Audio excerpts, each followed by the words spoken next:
crazy, guys. Don't worry. I'm gonna be right back. You're gonna be here for one more track. I'm gonna be right back. I'm gonna finish up my drink, and then we'll be live. We'll watch AMC earnings. I appreciate everybody. Let's get it. Enjoy the track, and then we'll get it.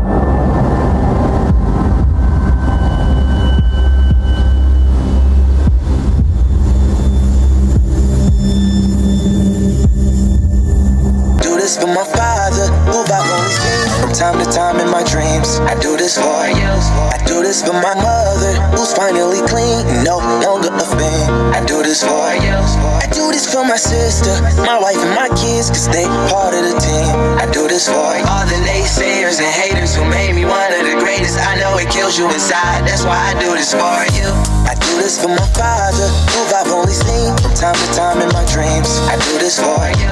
I do this for my mother, who's finally clean, no longer a fan. I do this for you. I do this for my sister, my wife and my kids, cause they part of the team. I do this for all the naysayers and haters who made me one of the greatest. I know it kills you inside, that's why I do this for you. I do this for the kids who sit a bit outside the mix, who maybe cope through humor just to fit in for a bit, who never let the world know when depression's setting in. To all of those who know you, that impression don't exist, and it ain't counterfeit, it's just a way to counter it. I'm living things I dreamed about, I still encounter it. It ain't something that a cigarette or alcohol can fix, but all because of it I flipped it quick, went on to write some hits. This a success, off another breath. This the first step in searching to be nothing less than be the best in what you do, to prove their strength in being you. Learn so much in chasing dreams that I never would in school. Depends on where your passion lie, just no passion never lie. Life presents distractions, but your actions have to fortify the things that you believe in. Have to scream it like a battle cry, and leave the ones who didn't looking stupid while they're asking why. Couldn't lie, I really do this for the ones I love, those who treat the music as a vice and lyrics like a drug, those who need advice on how to lift their spirit high enough to break out of the box they make up lives they know aren't good enough. Just because it's how it is don't mean it's how it has to be. This is what the uninspired testifiers fail to see. Jealousy results from being that which others fail to be, and if it means you're not with me, that honestly sounds fair to me. I do this for my father, who I've only seen from time to time in my dreams. I do this for you. I do this for my mother, who's finally clean, no longer a fan. I do this for you. I do this for my sister, my wife and my kids, cause they part of the team. I do this for all the naysayers and haters who made me one of the greatest. I know it kills you inside, that's why I do this for you. Do this for my mother, she'll be working for the summer.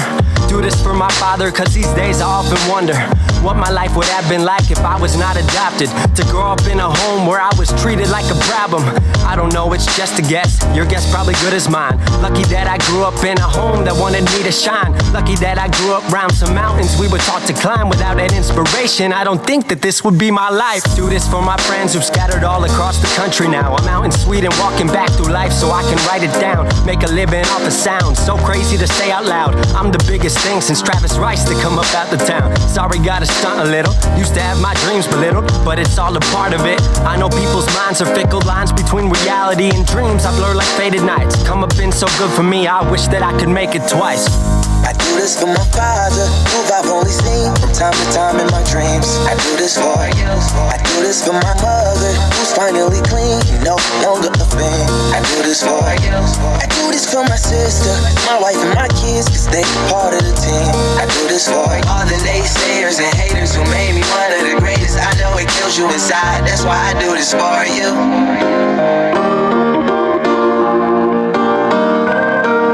Don't you dare forget it.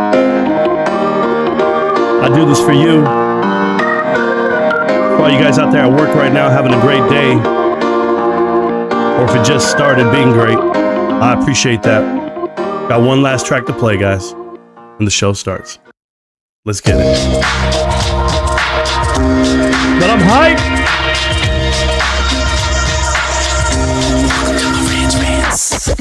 Welcome to Marantz Rantz, no advice on finance. Spin the wheel and take a chance. Get an NFT and a little education. The system got undertold, that knowledge is flotation. You wanna learn? Well, you came to right place. You're pumping AMC, might get slapped in the face.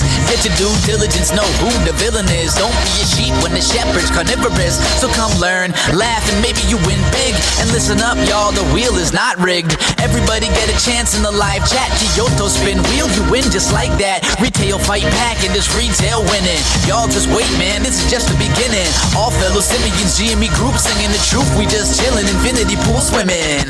So welcome to Marantz Rantz. A lot of knowledge but no advice on finance. Don't even need pants, you can tune in naked like Henry the Mayo Man. Internet's most hated. Don't wanna lose your money, then it's time for you to listen. If you're ignorant, invest in AMC, a superstition. The stream about ready, they told us to don't dance. I do what I want. Welcome to Marantz Rantz. Welcome to Marantz Rantz. Welcome to Marantz Rantz. Welcome to Marantz Rantz. Welcome to Marantz Rantz. Welcome to Marantz Rantz. Welcome to Marantz Rantz. Welcome to Marantz Rantz. All right, y'all.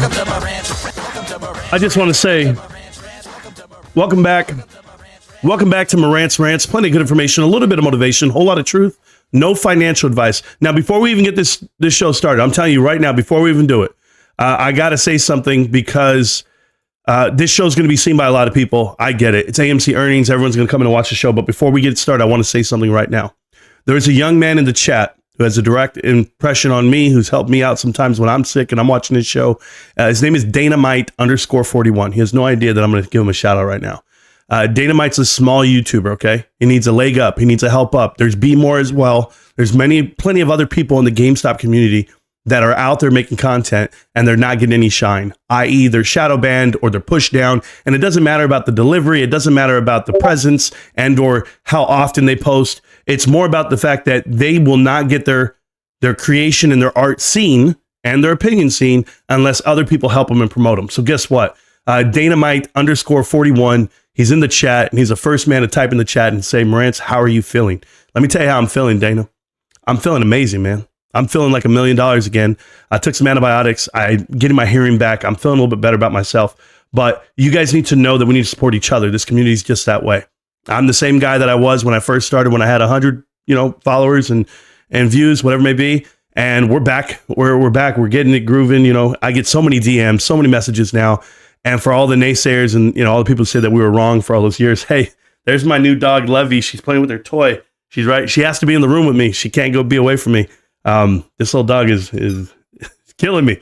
She's chewing on stuff. No, I got to fight her. But truth is, guys, you guys always got to help each other out. I don't care who it is, man. Always give that shout out. Always give that undivided attention that you can, because you never know who's going to listen. You never know who's going to want to watch and follow.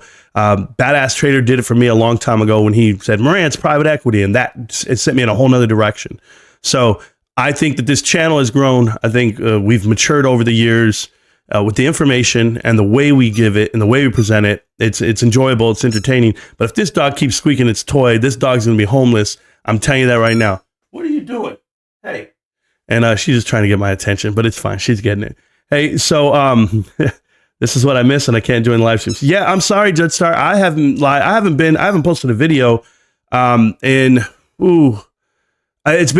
posted a Connect the Dots just the other day when I was showing you how Barstool actually doesn't. They didn't realize, right? Dave Portnoy, he did not know that his CEO was a plant, that he actually got planted on by private equity. And guess what? I read up the whole headline. They sold his company off. They paired up with Penn. They sold a majority of the shares to them. Penn then sold it to ESPN. And because he's going to revolt, because he's crazy, he is the brand. He's basically letting you know, hey, I'm going to go back on you. You're going to lose the whole damn brand if you try to just buy it from me or take it from me.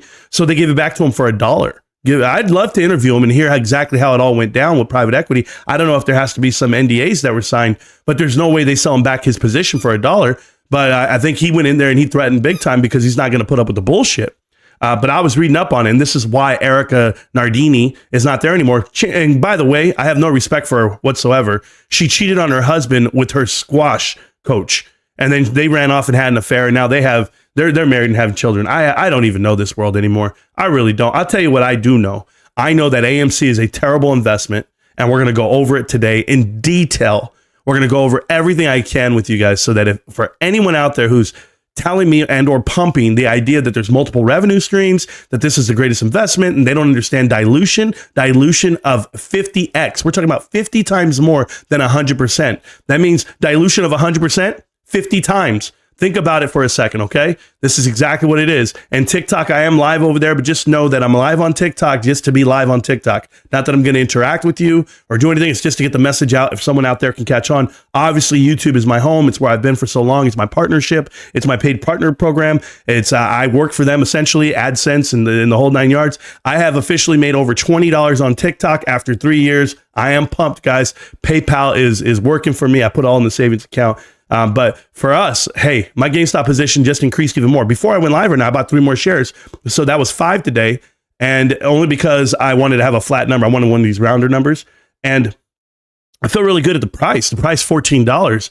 And these guys are ridiculous if they're going to keep it down that low. But we'll talk about AMC. So I'm going to answer any questions you guys might have, but I'm also going to remind you of why I don't trust AMC and the insiders and the board of directors. And then, of course, just the numbers themselves. Domestic box office was one of the lowest quarters. And I'm going to tell you how this is all going to go down. You guys can quote me on this. You guys can tell me I'm a fortune teller. Watch this. Adam Aron's going to come out and Sean Goodman's going to come out and they're going to announce, this is the CEO and CFO for AMC. They're going to announce that they beat last year's numbers year over year. We beat last year. We had an increase. We had an increase. We had an increase. That's what they're going to tell you. What they're not going to tell you is that last year was the worst year for the movie theater industry and this company in particular since 1996. That's right. 1996. We're talking about 28 years ago. Now, go ahead and fast forward and look at it again. This is the worst quarter four that you've seen. $1.8 billion of domestic box office since 2000. Guys, I can't even tell you. I was in high school back then. Now you're telling me that this is a great company. It's going the right way? Not at all. In 2001, when Apollo bought this company, they were having better numbers. But you can't tell me that it is today what they think it is. And I just looked at January, the lowest January since 1990 something. It's going to be like 1997, 98. The lowest February since then as well. And I don't care what movie comes out in March. Nothing's going to carry it. This will be the lowest, the weakest quarter you've ever seen, quarter one right now that we're living in. So before they sprinkle on the bullshit today, just know that it's performing at the lowest it's ever performed in the company's history. And they've diluted their float 50x, like I've told you, but the stock price has gone down 98%. Guys, I am not exaggerating. I am not like making up numbers here. We are talking 98%. It has gone down in the last 3 years. So from top to bottom. And you know what, Levy, I'm trying to focus here, babe. Do you mind? You guys, let me get Levy real quick. Levy. Hi, Doug. Come here. What are you doing? Here. Levy's crazy. Guys, Levy's crazy. Levy just barked at me because I tried to pick up her toy. Here. Levy is just a dog. I don't know what to do. She's a puppy. My wife had to remind me that she's a puppy and not a full dog. So that means that she has her own mind. I can't do anything about it, guys. I just do the best I can. Levy just snapped at me. I don't even think she loves me. We got to change her name to Haiti or something. Isn't that a country? There we go. Anyway, I bought AMC at $3.75. Eat me, Marantz. I can't. There's nothing I can do about that. If you bought it at $3.75, that's amazing. You know, the fact that the company's going bankrupt, that's going to be a different problem for you. I think that's going to be the biggest problem for a lot of people. You know, someone asked me yesterday, it said, hey, Marantz, Levy don't mind. Yeah, she's crazy. What they said was, Marantz, what do we do now? We're down 98%. What would you do? Would you sell? They doubled down. They kept buying in because they kept getting the wrong information. And I'm going to tell you, what would Bed Bath & Beyond investors do right about now? They would ask, hey, how do we get out of this? And they're gone completely. Like their investment's completely gone at that point. So if you don't value any money at all, that's fine. You know, and here's another thing I have to do. I have to tell you that I've been wrong for the past 2 years on this. I keep blaming AMC investors and I keep going at them and telling them and whatever. But the truth is, you know what?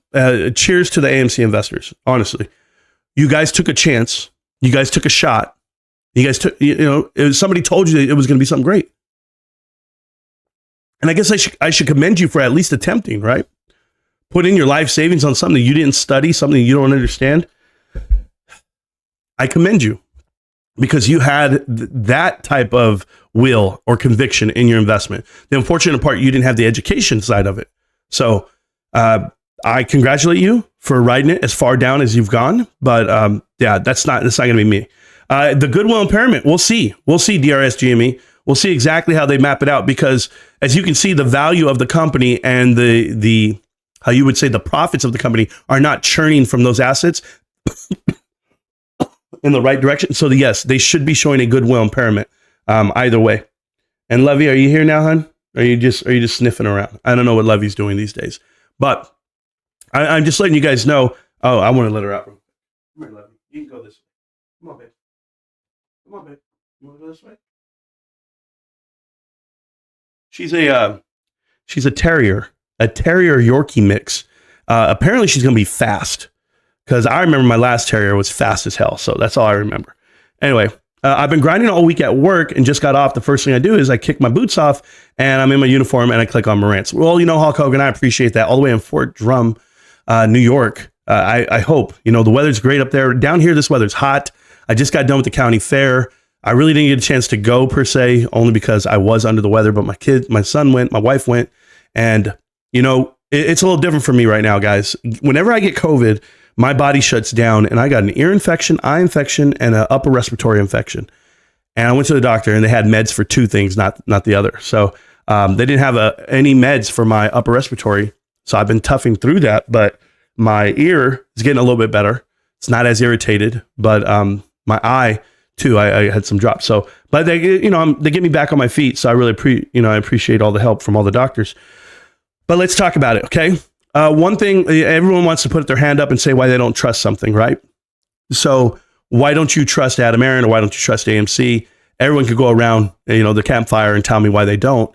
But the things for me that were red flags, obviously when I first saw him interact with trades, I didn't understand why a CEO of his stature, you know, a billion-dollar company, multi-billion-dollar company, was running his company via Twitter and YouTube. And then they were trying to tell me it was like earth-breaking, earth-shattering. We're listening to the investors. Everyone does. Everyone listens to the investors. The unfortunate part was the original investors that hired Adam Aron were no longer in the company. They actually sold off, and now they're allowing the people to hold the bag. They knew exactly what they were doing. This is orchestrated. And knowing what we know now, Apollo has owned AMC since 2001, paired up with JP Morgan in 2004. They owned the majority of the company, 50.1 and 49.9 was the ratio, 49.9 for Apollo, 50.1 for JP Morgan. That's before they ever went public. So when they did go public, finally, they were already $2.5 billion, $2.2 billion negative in the hole. So they knew they were going one route. They knew how to go get money from the public and how to actually squeeze more juice out of this rock, essentially. But people need to know this, right? The private equity playbook. And when you finally start figuring it out and you put all those dots together, well, then that's why we have the series Connect the Dots on YouTube, and you can go watch it. There's 64 parts, and it really just basically explains everything bit by bit, like every aspect of it. It's whether they're hiring for a CEO and they use a certain firm to go and look for the CEO, but yet they hire one that's already on staff. After all, it's like, what money did we spend doing these things? Advertising, and of course, logistics and the insourcing of everything you do. So if you pay attention to what's been happening to private equity and I guess AMC, then you would see the red flag that I saw. And the first red flag I saw after the fact, after, you know, knowing Adam Aron is a snake, and I just say all that stuff, but it's like, what was it that really set you off? It was Thomas H. Lee. If you guys are not familiar with Thomas H. Lee, he is a billionaire, or was a billionaire, and he ran his own hedge fund, his own private equity firm.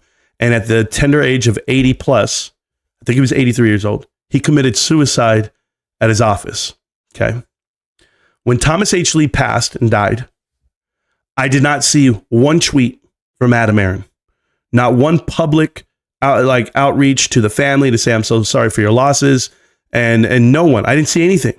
Thomas H. Lee is private equity. Thomas H. Lee is like one of those corner pieces out there from the 80s and 90s and 2000s for private equity firms. And we're talking about Bain & Company, KKR, Apollo, Ares, all the people who did deals with them, right? So the reason why I say Adam Aron didn't say anything is because while Adam Aron was the CEO and chairman of the board and part of Vail Resorts, so was Thomas H. Lee. Thomas H. Lee was on his board of directors. So for that to be a peer and an associate of some kind for X amount of years, I didn't see anyone say anything, and I was just like blown away. I'm like, okay, so you're not going to talk about this, and you should, but he doesn't want to show that he has ties to private equity, right? When people bring up Centricus, I remember back in the day, that was a big thing for the Reddit crowd, and everyone ran with the narrative that I guess Citadel owned Centricus. And yes, they did own some shares, but who holds the bonds and who put the people on the board of directors there? Well, that was private equity, and that's Apollo. So that's why Adam Aaron was on the board of directors at Centricus. If you guys finally did the homework and you guys understand, and the SPAC company they finally paired up with. So all of these things come into play as we've been watching this happen. Now, when you go to HYMC and you look at Jason Mudrick doing a deal with Apollo, yes, these are pipe deals. These are private investments for public entities, right? Or equities. I apologize. That's what it stands for. Pipe deal stands for a private investment on a public equity. And so when you see a pipe deal happen, it's actually going to be from a private equity firm, right? That they're going to come in and they're going to buy a portion of your company. Well, Antera did it. Silver Lake did it. And Mudrick did it. But Mudrick is the one that throws up the most red flags, because not only did Mudrick get money in the actual race up to 72 when this rocket was going during June, you then saw Adam Aaron return the favor and invest his money into HYMC, which was a Mudrick Capital investment. Now, Mudrick Capital was actual chairman of the board, okay, on the board of directors at HYMC before Dr. Diane Garrett got there. Now, who was there? If you guys don't remember, it's the actual second in command at Mudrick Capital named David Kirsch. Now, Dave Kirsch, his father is Arthur Kirsch. Okay? Now, Arthur Kirsch worked at Drexel Burnham Lambert. So when you see the lineage of what it is at, I guess, for all these guys, Mudrick Capital's his own father used to work at Drexel. So you know that Apollo is Drexel. You know that when they shut down Drexel Burnham Lambert, if you guys do not know this, you should. The most notorious hedge fund of the 80s closed down in 1990 by the United States government, still the only institution to ever be shut down by the government. And that's Mike Milken, and he was charged. And that's Taryn Pizer, and that's Leon Black, and that's all the guys you see, Michael Gross, and you see Josh Harris, and you see Mark Rowan. Everybody worked at Drexel originally. Over 83 employees that worked at Drexel Burnham Lambert still operate today in the financial industry, and Mike Milken and the Milken Institute now shove out that information and that knowledge on how to what? Expose companies and or leverage them and manipulate these outcomes via what used to be called the junk bond. Guys, a junk bond is just a bond that you should never buy it. It's like if a kid out there wants a vehicle, right? So you want a car, guys. And what do? You go to this mom and pop auto dealer at the corner. And when you get there, their interest rates are 26%. But it's okay because you're going to put $200 down. And as long as you have a paycheck and a job, you're going to come back every week and you're going to write them a check and you're going to be able to pay. And who cares what you pay? I'm telling you, I know kids right now that are buying cars for $800 a month. I personally know a child that actually came to my house to visit my daughter, her best friend, and I'm not going to put her name out there. She showed me a vehicle that was $60,000. I walked outside. I saw the car. I said, holy shit, who is driving that? I said, is that your folks' car? She's like, no. She's like, I'm 25 years old. I can buy what I want. I deserve it. I have a good job. I said, you have a great job. You could have the greatest job in America. $60,000 for a car? How much is your insurance? Do you live in the car? Do you get where I'm coming from with this? So many people have over-leveraged themselves by taking money that people are willing to give to them. Whoever sold her that car doesn't love her, doesn't care about her, and they never do. But if you're 24 or 25, you need guidance at this point because you're not going to be able to survive the next 6 years, 5 years. There's just no way. Or you're going to live at home and you're going to wish you didn't. But you live and you learn. Apparently enough people out here don't realize how long life is because let me tell you about the mistakes I made so you don't make them. That's how life works. You let people give you advice because they're the ones who made all the mistakes and maybe you can benefit from it. But hey, to each his own. I wish everyone the best of luck. But I promise you, when they're investing money into HYMC and the partnerships and or they're doing these junk bond deals that everyone's been feeding out to each other, it's all from the playbook that was Drexel Burnham Lambert. Okay? These guys figured it out, and more so than just putting the bond onto you and making it heavy and having heavy covenants and forcing you out of your position, what they call an LBO, a leverage buyout. They don't have to do it that way anymore because now they can do it even a better way. They can fix the game. They can put the people onto the board of directors. They can write those letters where they say, we own 10% of your company and we're going to leverage you out right now, CEO or CFO or whoever. Put 3 of my people on the board. And we've seen these letters before. We've seen the hostile takeovers. Now, did Ryan Cohen do a hostile takeover at GameStop? Yes, he did. And he put up enough money to buy 12% of the company, and he brought in his people, he cleaned it out, and he's doing the right thing. You just have to pick and choose the right people to invest with. Right now, AMC is not that. AMC is the complete opposite. So I know what the company is. But Marantz, do it, connect the dots on dumb money. It's hard for me to get in there and do it, but I'm going to do my best. Dan Quayle's company, Cerberus, is named after multi-heading dog from the Greek mythology. Yeah, it's wild over there. And in Dan Quayle, as you guys know, he's on the board of directors at Carvana, and they have all their money from Apollo. So it's going to be really bad for anyone investing in Carvana. But Carvana's spiking, right? It's at what, $80 today, $60? We're going to look at the stock. We're going to look at a lot of things today. But I just want people to know that you guys can't live the life you think you can, like what you see, on Instagram. That life that those kids are living, they're a flash in the pan.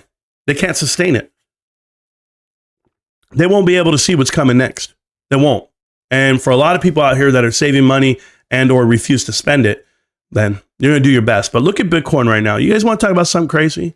I've got a kid out here telling people not to buy Bitcoin at 59,000, 64,000, 52,000. I'm like, what does it matter? There's a spot ETF pushing it. In April, they're going to be doing the halve of the actual production itself. So the value of Bitcoin is going to go crazy. I get that. But do I care? Do I want to get invested with it? Do I want to buy it? I'm like, hell no, I'm not touching Bitcoin. You know why I don't touch Bitcoin, guys? You know why I don't touch crypto at all? And I don't care how much money you could make. I can make money prostituting myself. I can make money selling crack. I can make money doing a lot of things. Doesn't mean it's the right thing to do. Nah, I'm good. I'm just going to keep buying GameStop. That's it, guys. I'm simple, bros. I'm simple. Let me make money this way. Not everybody can be a gardener. Not everybody can be a carpenter. And not everybody can be a scientist. So I'm just going to do the one job that I know how to do. And what's that? Evaluate retail companies, the stock itself, and make sure we read it the right way. Stitches is killing me. Oh, I don't know what that is. Snitches get stitches. I don't even know what that means, bro. Needs the axe. See you in 24 hours. Oh, I didn't get to see what happened. If you're around for fundamentals alone, then GameStop is a terrible investment. Oh man, that's terrible. That's terrible if you think that. We were talking about this just the other day. Stitches, are you here really? Wow, so somebody's excited. They came to the chat. The only reason this clown hates AMC because he wants people to follow him on GME. More people buy AMC, period, eats this clown. Yeah, I mean, if you want to buy a penny stock, like we can do it this way, snitches, okay? And just so that we're clear, I don't want anybody in AMC to buy GameStop. No, not a single person. I don't want anyone to buy GameStop. That's your prerogative, what you buy and what you do. I'm not trying to get you to change your mind. No. If you're dumb enough to own AMC, then you're dumb enough for the outcome that's going to happen to you. That's got nothing to do with me, honestly. Because if you couldn't tell the difference between what AMC is, then I can't help you. Oh, wow. So over here, apparently, if you say dumb, I only have 2 viewers.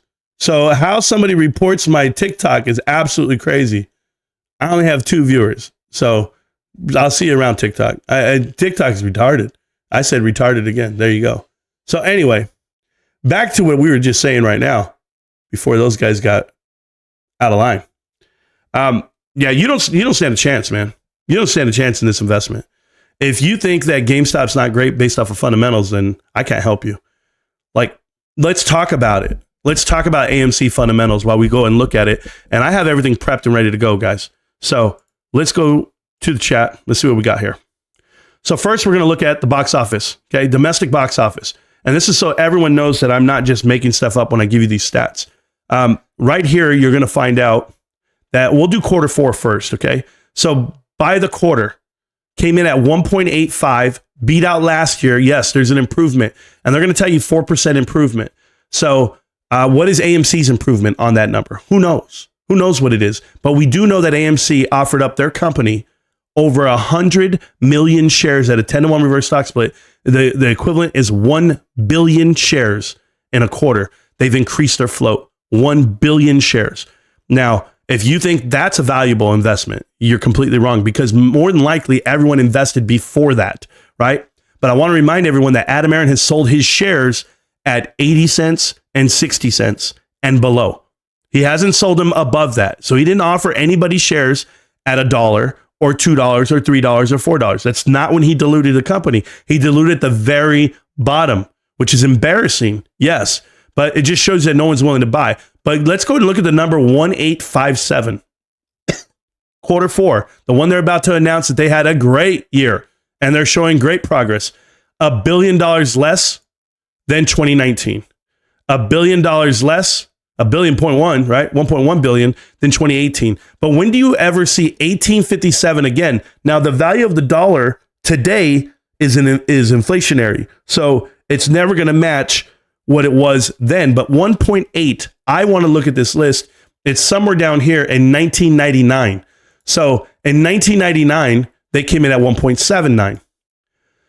So, and if you think the US dollar back then is more valuable, which it was, so it's not apples to apples, but I'm just letting you know, you're probably more realistically around 1997, 98 for the dollar for dollar. I'm just taking inflation into consideration, but no, you're gone. You're not even close, guys. You're 25 years removed from the previous year. Now, let's go to quarter one. What's coming up next? It gets worse.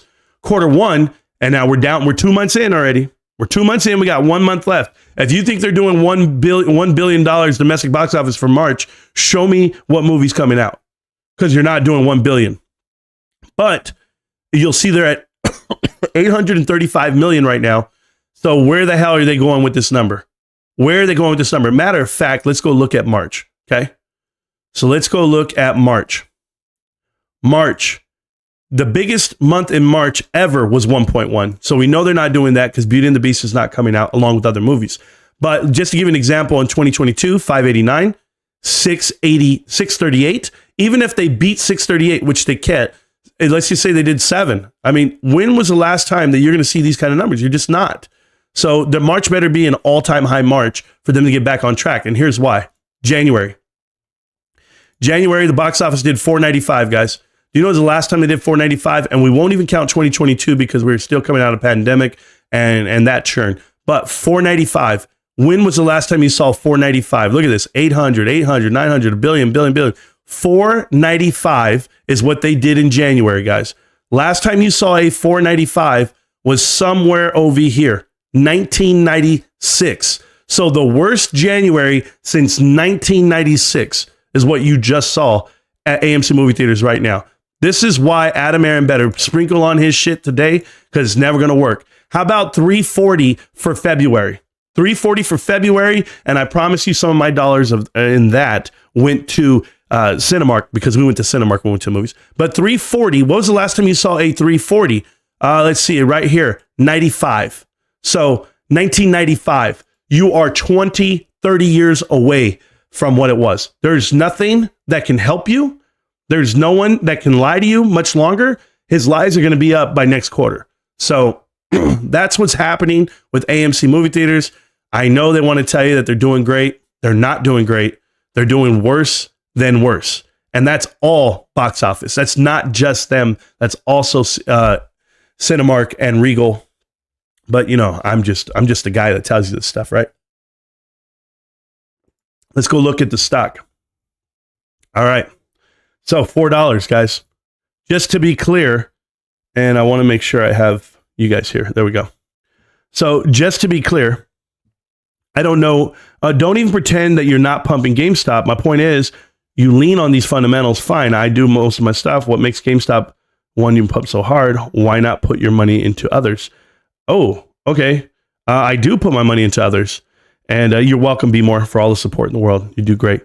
So I do put money into others. I literally put a majority of my wealth into another company that has better fundamentals. I mean, is that a problem?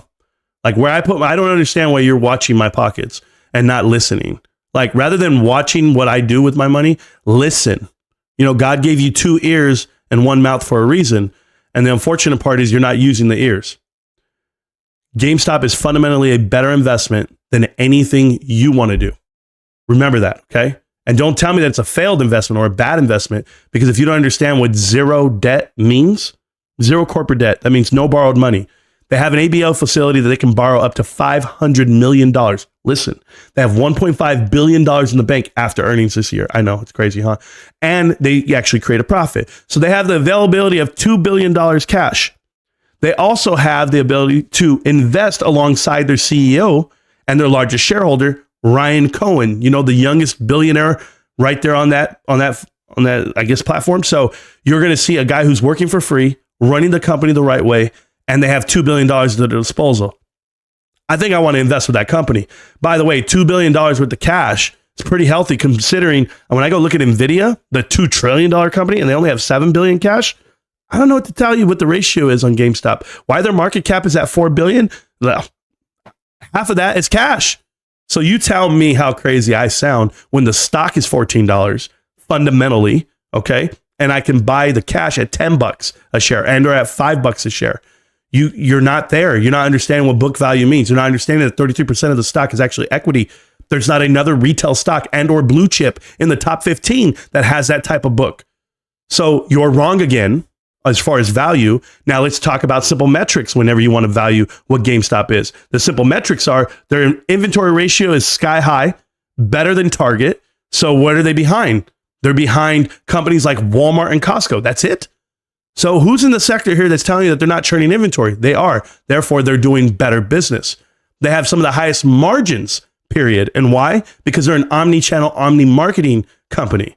They've done the right thing for so long, and now they're cleaning up the book. It's the best investment. And if you didn't dive into it, well, then you're on the other side of that. But if you don't understand what value is, the value creation, well, this is why you don't have it. So, Marantz, people don't realize how much a billion, never mind a trillion is. Oh, whiskey, I'm trying to tell you, man.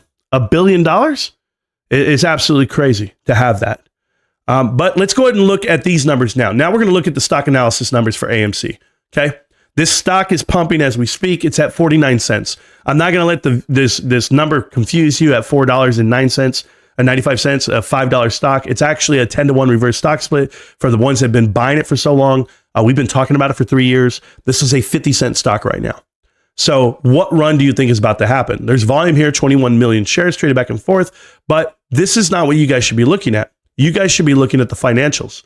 The financials, and when we go to the income sheet, I know that when I look at the income sheet annually, which this is all going to change, they're going to show you that they had a gross profit, okay? A lot of times you see gross profit versus revenue. The unfortunate part is there's an operating income, and the operating income entails that everyone's overpriced and that there is expenses here to operate. Okay, so they actually lose money, and they lose it by a large amount. We're talking about a $1.2 billion loss 2 years ago, a $1 billion loss again the next year, and this year's no different. The difference this year is they offered up their company. They offered up all the equity in the world. They diluted their share. So we've always talked about this. The only way a company can survive is by offering, not by actually doing business. When you can't do business and it pays for you, it pays for the book itself and or the employees or your business decisions, well, guess what? You're going to offer up shares. So when you offer equity and you can only operate off of offerings, guess what? You're down and out. You're going to be bankrupt. And so this is going to be a bankrupt company. And this is a lock. It's a lock. It's not even close. When we look at the balance sheet, let's go ahead and look at this. The cash and cash equivalents were at 654. They've increased. I'll even go quarterly for you, just so that we're clear. They have cash. Okay. They keep offering their damn company up. And that's what they said. Well, we can generate cash, and we can generate cash. The biggest thing that I would look at is right here, the 2.4 billion on goodwill and intangibles. I would look at that. I want to know when it's going to come down, because it's not there. It's not making you 2.4 billion. The value's not there. So you need to sell off. You need to figure that out. But long-term debt, almost $9 billion, guys. I don't know what to tell you. This is unserviceable debt. It's not even possible. Long-term liabilities are 9.4 billion. Guys, we're talking about they'll come out and announce that they made $10 million in a quarter, that they made, even 50 million. It wouldn't matter. You can't pay $10 billion back. It's not possible. And they know this. The interest alone is daunting. But to have negative $2 billion of shareholder equity, a shareholder deficit, that means that you should never buy into this company. You should never buy into a company that has shareholder equity in the negative, period. How about this for a track record for this industry? Retained earnings, $7.8 billion in the negative. That means since Adam Aron's been there, when they were a profitable company versus to when he took over, overextended, done the private equity playbook, leveraged them out on their own cash, $7.8 billion loss. How the hell is this an investment? I'll just leave it alone at that. I mean, that's just crazy. That's crazy. Man, can you imagine still having a job after you've lost your investors and the company almost $8 billion? How would you ever get that back? Oh, I don't know. You can keep doing earnings calls and keep making money yourself. You can offer up shares to your family.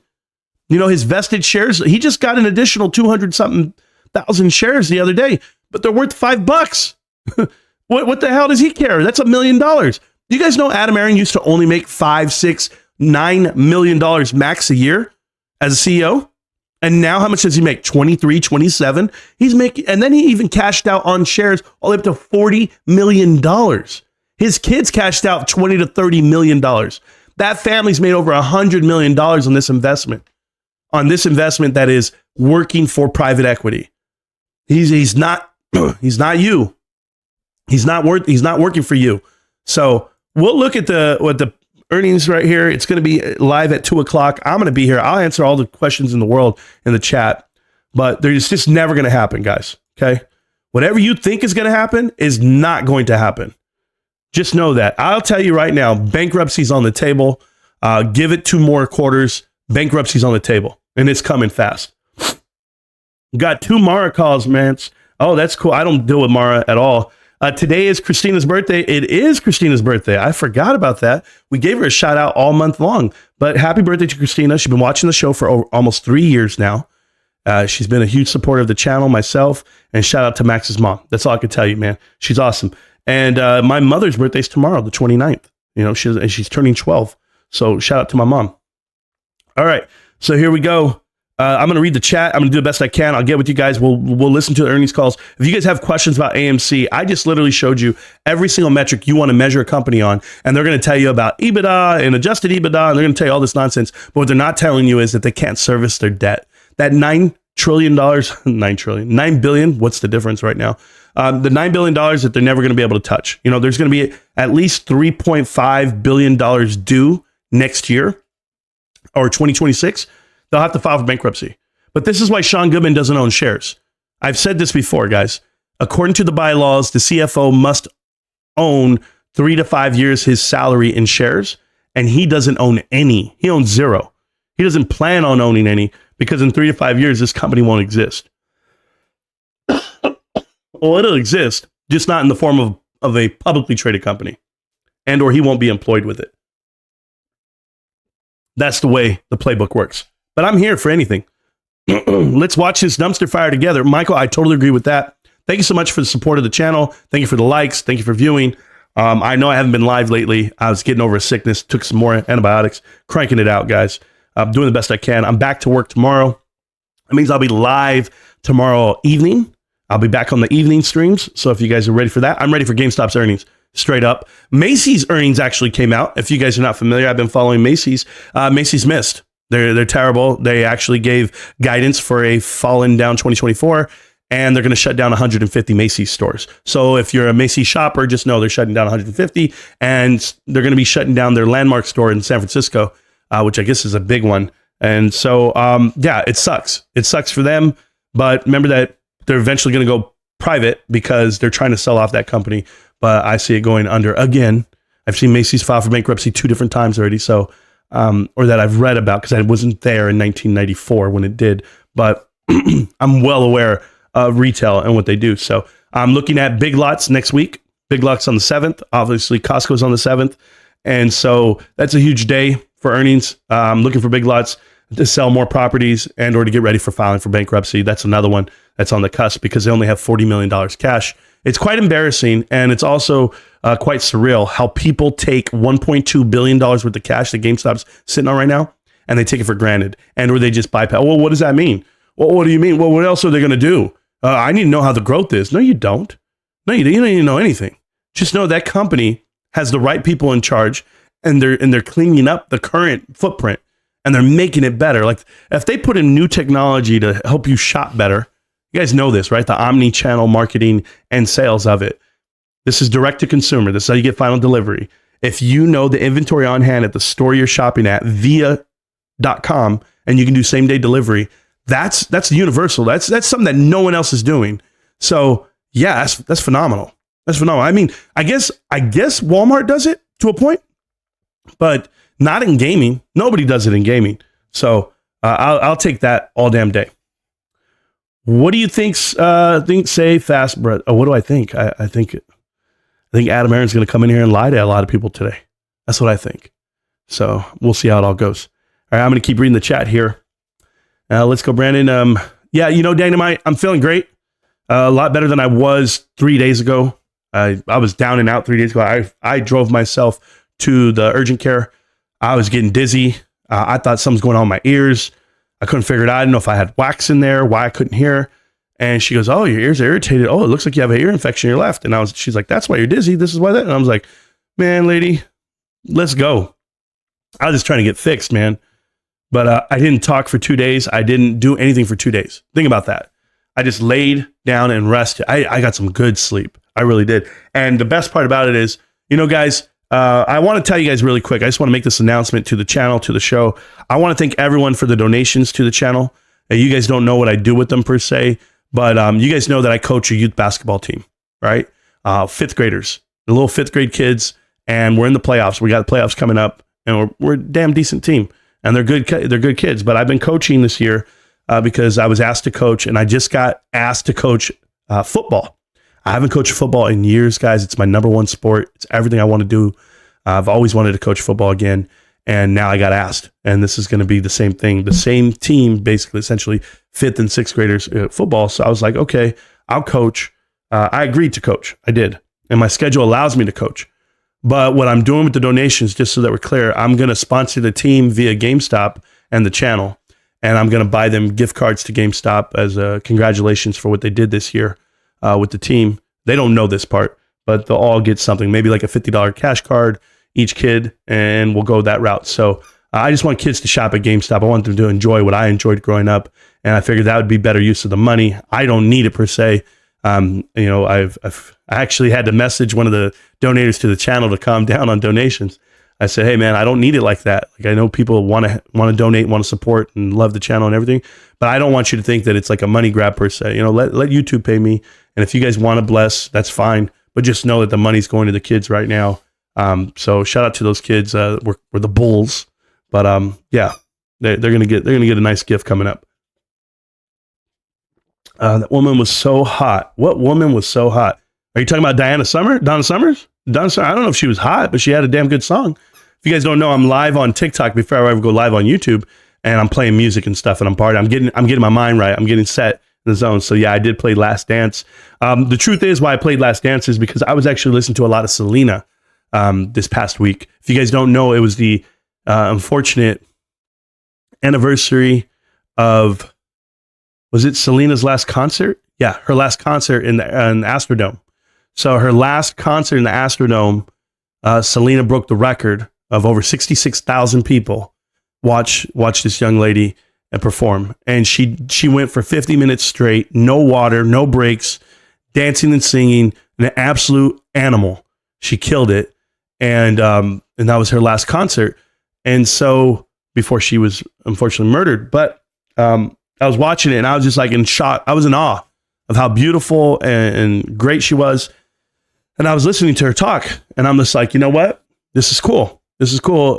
Because, she would have been amazing. She would have been bigger than anything. So, yeah. And she didn't have to die to get bigger than anything. She was already big to a lot of people in Texas. My family's from Texas. That's why we listen to a lot of the Tejano music. And then we're also, we're in California. So when my dad was raising us, he was playing Selena. We knew who she was. We knew who the songs were. We knew everything. And then when she passed away, that's when you found out that no one else knew who she was until it went. For the kids, man, Maximus asking me to join a ninja class. He wants to be Captain America. I'm down with that. Let Max know what's up, man. And thank you, Josh. Appreciate the donation for the channel, man. And yes, the kids are going to love it. And I'll probably, I'm not big on recording whenever I give away things, but I'll find a way to get a picture with everyone in it. And then, cause we give away so much, like I give away t-shirts to the homeless, the Marantz Rantz GameStop t-shirts. So a lot of people walking around town have that. The Marantz, they have the GameStop logo walking around. Do the best I can, man, just to help out when I can. It's been tough, especially when I'm sick. I don't feel like doing much, but as I get better and I find more time to do the things I want to do. Such GME elitist fam. Yeah, I think everyone is right now, Judge Star. Our whole crew that hangs out here, GME elitist. I know I saw, I want to address it really quick. The Rocky and Jamie. Rocky hasn't messed with me in years, but Jamie is a YouTuber from the UK. He's over the pond and he's a fake. So he's a fake GameStop supporter. He's a rah-rah, always getting drunk on the mic and on these rants about, free markets and all this nonsense. But the truth is he talked bad about Ryan Cohen a long time ago. And he called Ryan Cohen a criminal and that he was pumping and dumping on retail. And he can't take back that moment.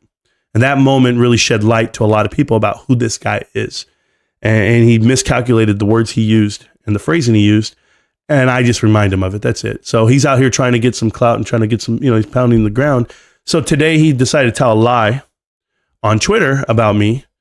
And I didn't care. I was like, wow, okay. This is what he says, that I made a homoerotic advancement towards him and that he declined it.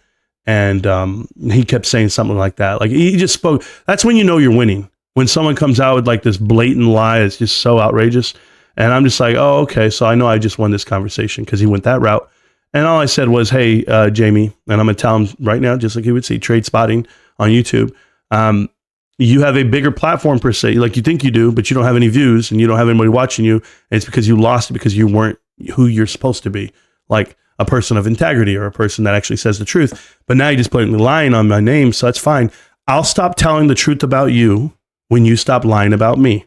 I text that to you and I'm telling you right now, that's the way I roll. So that family can't talk to me. They can't. They've pushed out AMC. They've pumped AMC before. And that's just never going to sit well with me. And then, of course, to be a fake GameStop fan, that don't work with me, man. So a lot of people know exactly what it is. It's hard, man. I can't even get to these people of AMC because I drink snake oil too. I just wised up early after Adam Aaron took his bonus. That's not the point. I know it's hard to get mad at these guys, but I can't get mad at them, right?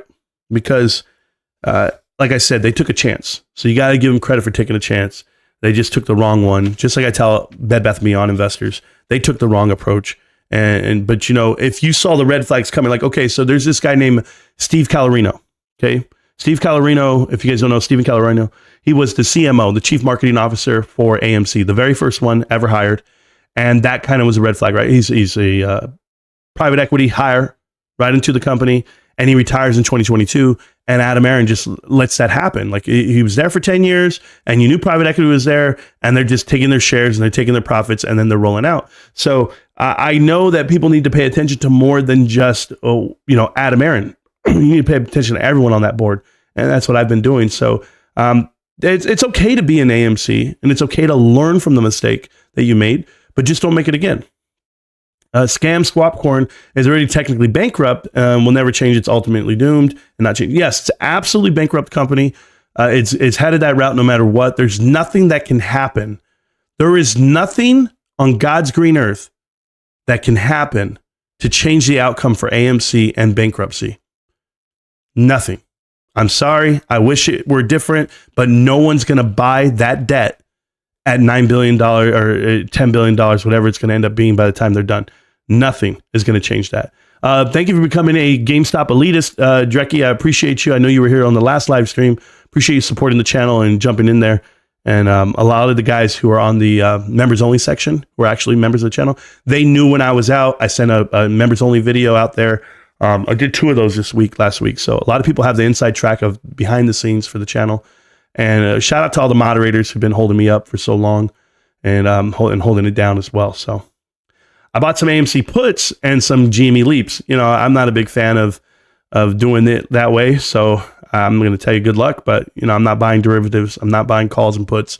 I just buy shares of the company I love. Love to hear that you're doing well. Thank you, Dynamite. I appreciate that, man. Finding a lie from Marantz to get me through work. Fat Dad, I'm going to try to get you through work, man. It's going to be tough. You know, I don't know what you do for a living, but the numbers for AMC are going to be coming out really soon. They come out in about 23 minutes. So AMC quarter 4 financials will come out first. It'll be like a 8K or it'll actually be the 10Q itself. So AMC 10Q, or you know, it's going to be is it a 10K already right now? It might be a 10K because it's the end of the year. So it might be 10K. AMC 10K 2023. Let's see what it says. Maybe the filings will come through here on this one on their investor relations. When it comes out, 2026? Nope. So that's just all those forms. We'll see if the other forms come out. If you guys get it before I do, then just go ahead. This guy don't know anyway. Oh, what did they say? You say Eric Sprott said mining company was a great investment. Oh, that's a terrible. Yeah, Eric Sprott was brought in just to give it legitimacy. That was proven. We talked about that on one of the videos that I made a long time ago. How Dr. Diane Garrett, she spilled the beans. She said that she had no idea that Eric Sprott was in the deal and that they added him to the bottom line at the end. But that it wasn't a deal made up by Eric. It wasn't that way. It was actually just AMC and Mudrick. And they say, let's throw Eric's name on there. Eric's got out of it by now. But we've talked about HYMC in detail. You can't. HYMC is a bankrupt company. It was bankrupt then. It's still bankrupt today. It does absolutely no gold mining. They have no. You want to know they have so many days accident free? Because no one's working, and that's their claim to fame. They're being accident free and they're a mine. But no way. Yeah, that's just terrible, man. You guys got to look more into it and read more into it. I've done all the homework you'll ever want to do on HYMC. But the videos are there. Go look them up on YouTube. Go look them up on TikTok. They're everywhere. Bro, good seeing you. I'm about to place my buy and post it on the Discord right after I place my AMC put. Well, there you go, Sean Carter. Let's see. What so you think about Zoom stock? Is it private equity too? You know, Sigma, I haven't looked into Zoom. I know it's a house stock. That's what we call it. You know, those COVID stocks, the house stocks that kept you home and they were profitable, i.e. Zoom and Peloton. Those were two good ones. That's not something I would buy right now. Even Carvana was a COVID stock, right? Because you're ordering cars from home. But no, I wouldn't buy it, me personally. I only buy GameStop, man. I know you're asking me about it. I could look it up. It would take me a day or two to do a connect the dots. But the series that I have, Sigma, is called Connect the Dots. It's on YouTube. You can Google it, Marantz Rantz, Connect the Dots, and just watch all 64 episodes, man. And you'll be the most informed investor ever. And or go through TikTok and scroll through all my videos. I have thousands of videos, man. It's tough. It's tough for people to actually know which video is what. I don't have a playlist on TikTok. And I'll tell you why I don't do it that way. Because if you want this info and it's free, you need to go get it. You need to go out there and you need to look for it and you need to do the homework yourself. I'm just not going to walk you to it. You need to educate yourself. And I've told everybody that for so many years. People want me to make it easy for them. And why? It wasn't easy for me. I had to do all this homework and I'm doing the best I can. They paper-handed and I don't charge you. I don't put anything behind a paid wall. Think about that. All these guys would charge you for this information I give. They paper-handed for him on a belief and he doesn't even realize it. Yeah. When is the earnings date for GameStop? It has not been announced officially, but unofficially the 19th of March. GameStop is the only stock that matters. Pretty much, I would tell you that. I can tell you that my cost average, I'm so close to 25 on my cost average that I'm so excited. I'm so excited that if I put in a big chunk, I can get it down to 25. But unfortunately, I slowed down on the big chunks. I'm waiting to see how everything evens out this month and next month. And because my wife got a new job, right? So that money's looking great, but I got to figure out everything else. I have this upcoming bill of around $800. I got to figure out what I want to do, how I'm going to pay that off. I don't know if I want to do it in payments or how I want to do it. One of my favorite elitists would say AMC is trash. It is. It's fancy trash. It's in French, they call it garbage. There you go. GME and AMC trading on the same algo, bud. See, that's the problem, Stitches. Like, you don't even get it. It's not the same algo. It's just so different than what you want to believe. You know, it could be trading off the same algo, right? Your same line as in your head, but they're not the same. So if you want them to mimic and move the same, that's one thing. But look about the value. Look about the actual value of what you're talking about. A stock that was once at $72, the equivalent of $720 today, is now at $5. It is down 99%. 99% from what it was. I want you to understand that. GameStop is not down 99%. Just know that. GameStop's going under. Kimbo Slice. I believe you passed away, Kimbo Slice. But so I don't understand how you think it's going under. In the history of the stock market, okay? In the history of finance, there has never been a company that goes bankrupt when they have zero debt. So how in the world is it going to go bankrupt? They have zero debt. Additionally, they have $1.2 billion worth of cash in the bank, and they have a billionaire running the company for free. And they have me. I'll keep it open as long as I can because I'm just going to keep shopping there my damn self. So how in the hell is it going to go bankrupt? That's all I want to know. It's not even close to going under. It's such a lie, and it's just unfortunate for you guys.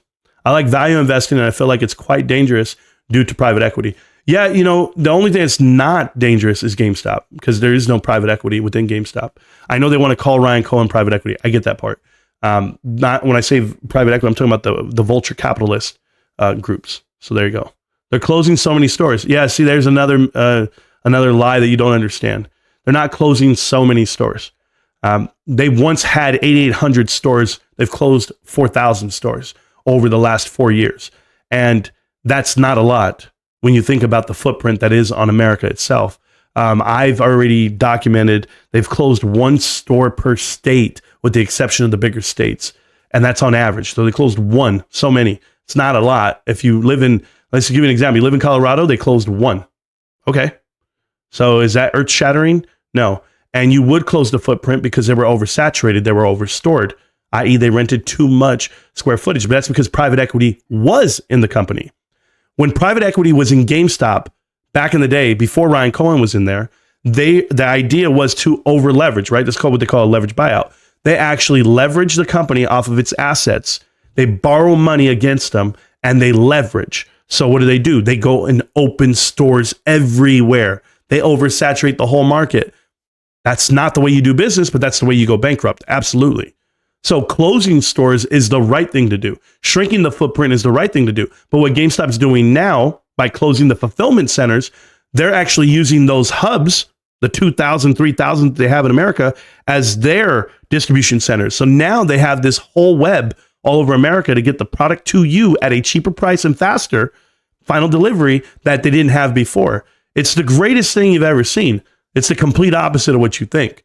So them closing stores helps out because the bottom line has gone down, but the top line revenue, actually, the gross top line has increased over the last 8 quarters, not decreased. And we can show that in the stats, and we've looked it up before, but they have better margins now because they're shorter and they're down. The SG&A, the sales and generated administrative costs, are down. So everything they do is better. They're running a better company. I would encourage you to understand why you close down stores. And I could give it to you this way, Kimbo. And I've said this before, but apparently you're brand new, so I'm going to show you. You're in a city and you have 3 stores, okay? You have 3 stores in one city. If I close down one, okay, I leave you with 2 stores now. I leave you with 2 stores. Did you lose anything or did you gain?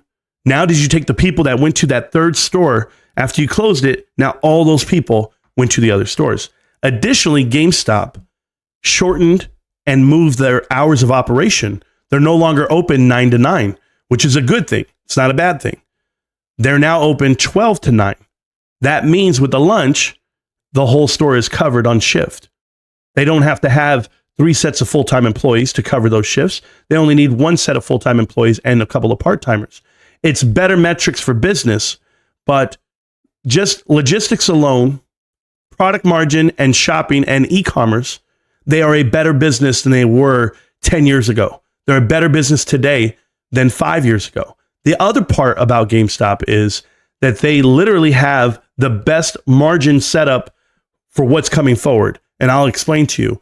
They are operating at an all-time high on assets versus liabilities in the history of the business. In the history of that company, they've never had more assets than liabilities. They do today at a higher margin, at a higher rate than any time.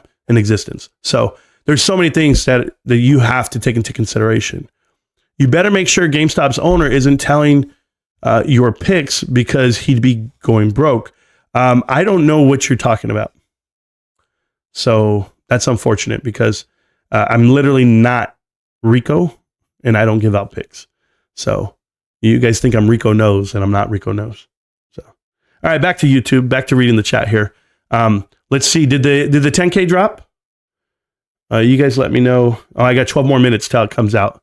So it should be coming out. AMC earnings drop will affect GameStop price. Keep dry powder ready for GameStop dips below 1374. Anthony, why? It doesn't matter to me. Buying at 14 and buying at 13 are no different for me. Like, I'm not going to lose any sleep paying an extra $1 for a share. No way. Thank you, Amber, so much for seeing that I'm doing well. Appreciate that. Do you know when the new college game's coming out, July 12th? What is going to be the logo on it? I don't know, and I don't care. The only reason this clown hates Aunt Mo, we already established that. And please, when you call me clown, put a capital C. At least call me something, you know, with some conviction. Let's go ahead and keep reading the chat here. I got my bonus today and know just how I want to spend it. Bergie Crunch, good job. Good luck. It sounds great. I have to do my taxes coming up. When I get my taxes all done, I don't have any obligations other than to try to fix my daughter's car, a portion of my daughter's car. That's going to cost me a couple $100, but I don't care to spend money on anything else. So I'll give half to myself and half to my wife. I've been giving my wife a lot of money so that she's sitting pretty, and so she doesn't worry, and so that when I do make my investments, she can't be like, what are you spending all my money on? I'm like, baby, go look at your account. Leave me alone. Go look at your account. You're good. That's the way I've been doing it. GameStop, good afternoon, Marantz. Added another 51 shares. 51 shares is our running total. If people don't know, that's what we have. AMC earnings be like DJ Khaled and another one. And we're talking about reverse stock splits. They're on their way, Lynn. They're on their way. Hello, everyone. What's an AMC? A failed investment. Just a company with $9.31 billion in debt. Ren, it's absolutely wild. I know people don't believe it, but when you hear $9 billion worth of debt and zero way to pay it off, it's going to be bad. Guys, they're stuck in leases of 9 to 15 years on average. There's no way out of it. They're non-cancelable leases. It's not like they can go shrink the footprint either. They've already put themselves in a bad spot. So I think people need to know that. So GME longs aren't apes, right? Not at all. Not at all. Retail investors. No apes in GameStop. Not at all. We hate the idea and the message of it, and it's never going to happen. Did you get your puppy as an emotional support animal? Seems like only ones that understand are me and my cane Corso. No, I didn't get it for emotional support. That's my wife's emotional support dog over there. So Adam Aaron invented apes. Ooh, GTA. It's too bad. Somebody tried to tell me I'm gonna have it all wrong, but we all know it. I don't. If you're around for fundamentals alone, then GameStop is a terrible investment. I don't understand that. That's crazy. The best book value period on the market itself. What you doing, girl? Come here. Well then, she's funny. She's funny. She comes over here, she rubs up on me, on my leg, and then she runs away. I don't know. She's fast though. Those new Civics are up there, man. Yeah, that's not going to happen. That's not going to happen. No, this child that I call a child pulled up with a Genesis. I said, what? I said, who the hell bought that? Oh, it shines in the light. I said, yeah, I'm well aware. I'm well aware of what it does. It's not something that I would want to drive. I just, no way. There's just no way. All right, so that's beneficial ownership. Yeah, we saw them sell some shares. I saw all that. Everyone's getting their gifted shares. So good for them, for their RSUs and PSUs. Apparently PSUs go out when your company loses $100 million or a couple of $1 billion the last 2 years. I've never purchased a new car. I prefer to purchase rental properties. That's cool. Stitches is deep in AMC at $300 a share. I mean, man, that's possible, right? $300 a share is not, I've heard them. I've heard them that way. Thoughts on long-term NVIDIA? Great question, Snoop's dad. Long-term NVIDIA. So I'm not a big fan of NVIDIA. for a couple of reasons. I think Nvidia is bullshit. Okay. I'll explain it to you the best way I can because I've done my own homework on this as well as other people that are trying to figure it out. Nvidia announced over $28 million worth or $28 billion worth of profit, but you haven't seen any one customer actually show that they have expenses that would equal the 28 billion that they're claiming as profits. So who the hell is paying? Like, it's not a partnership with Microsoft. It's not a partnership with someone else. Who is paying them all this money? Because there's only so many people that can have enough, billions of dollars on the books to buy product. They don't have an increase in inventory. They don't have an increase on research and development. So R&D is down, inventory is down for the amount of business they're producing, right? On profit side. If you see that the only increase that they do have is their share buyback program, where they've earmarked $25 billion for share buybacks, meaning they're buying their own shares with the cash they have coming in. Last year, they only made $4 billion.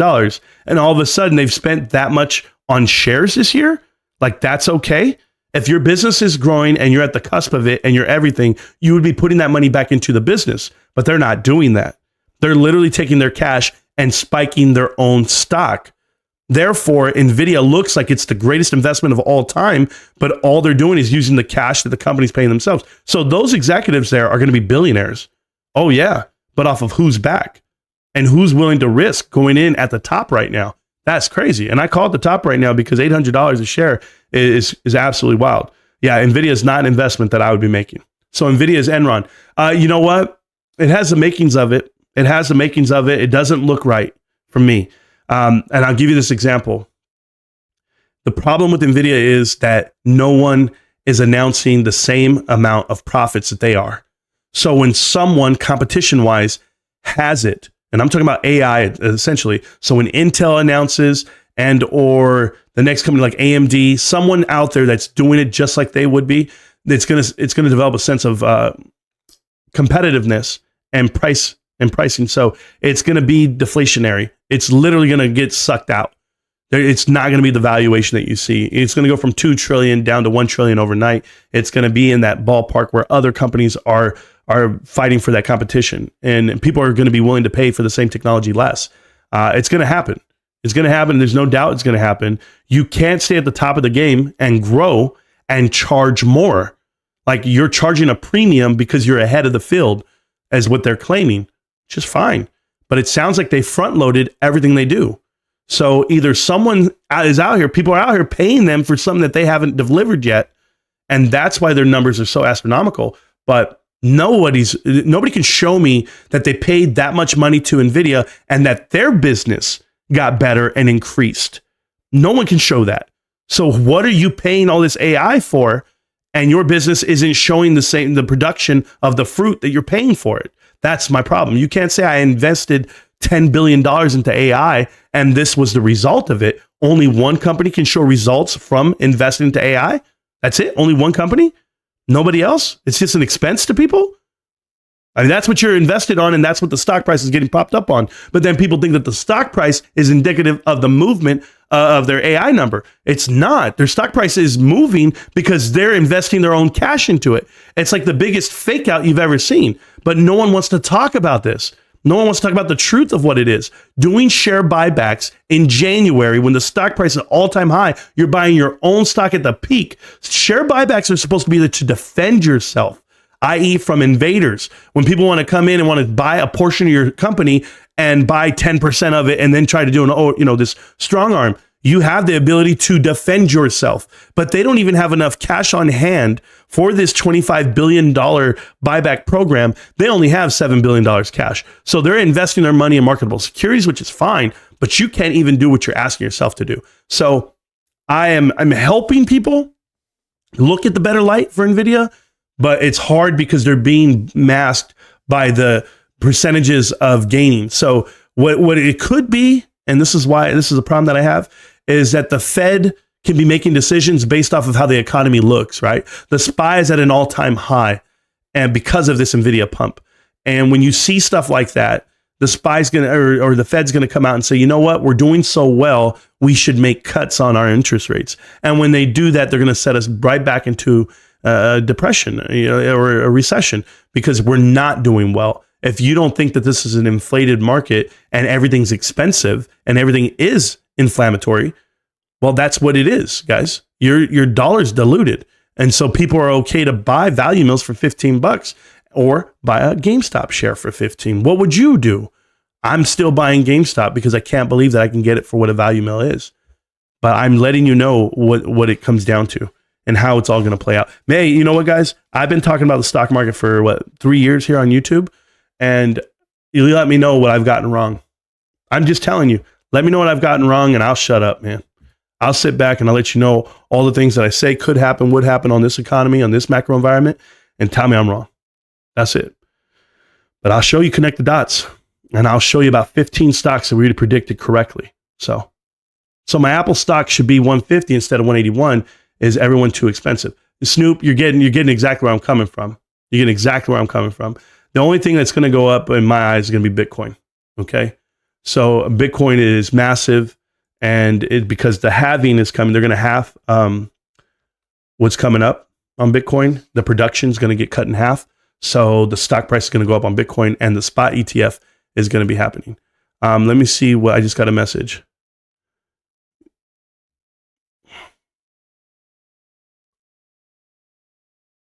Okay, so we're going to look at that right now.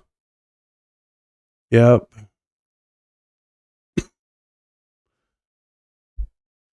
Yeah. Webcast. Okay, I got that. Don't I already have that though? Isn't it the one I already have? Yeah, I already have that. But you want me to show this? Okay, I got you. I'll show this part off. Let me I just got a message right now from my from one of the good guys on the channel. And you guys know who he is. He's Jason. If you guys don't know who Jason is, Jason gives me a lot of info, more info than anyone on this whole damn channel. So this is GameStop. And this is going to be GameStop's short report. Total short volume reported is 59%.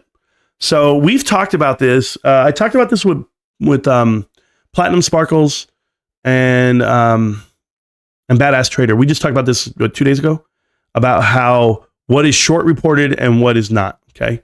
So according to FINRA, brokers report the short position. Okay. And GameStop's now at an all-time low. It's only 59% of the volume that was traded. Now, because only 56% was short traded, what did GameStop do? GameStop ran. GameStop actually caught a little bit of wind this week and went up all the way to 14 plus. And that's what happens, right? GameStop can move and whatever it may be. But the crazy part about all that, just so that we're clear, is FINRA allows the brokerages to go ahead and report what is short. The hedge funds don't report it. It doesn't work that way. It's whatever the brokerages are that report. The new rule that's being passed, that just got passed for transparency, is going to force the hedge funds themselves to report their short position. So it's going to be more than just the brokerages. So that happens in about a year from now. So we're waiting for that year. That's all it is. So we'll go from that.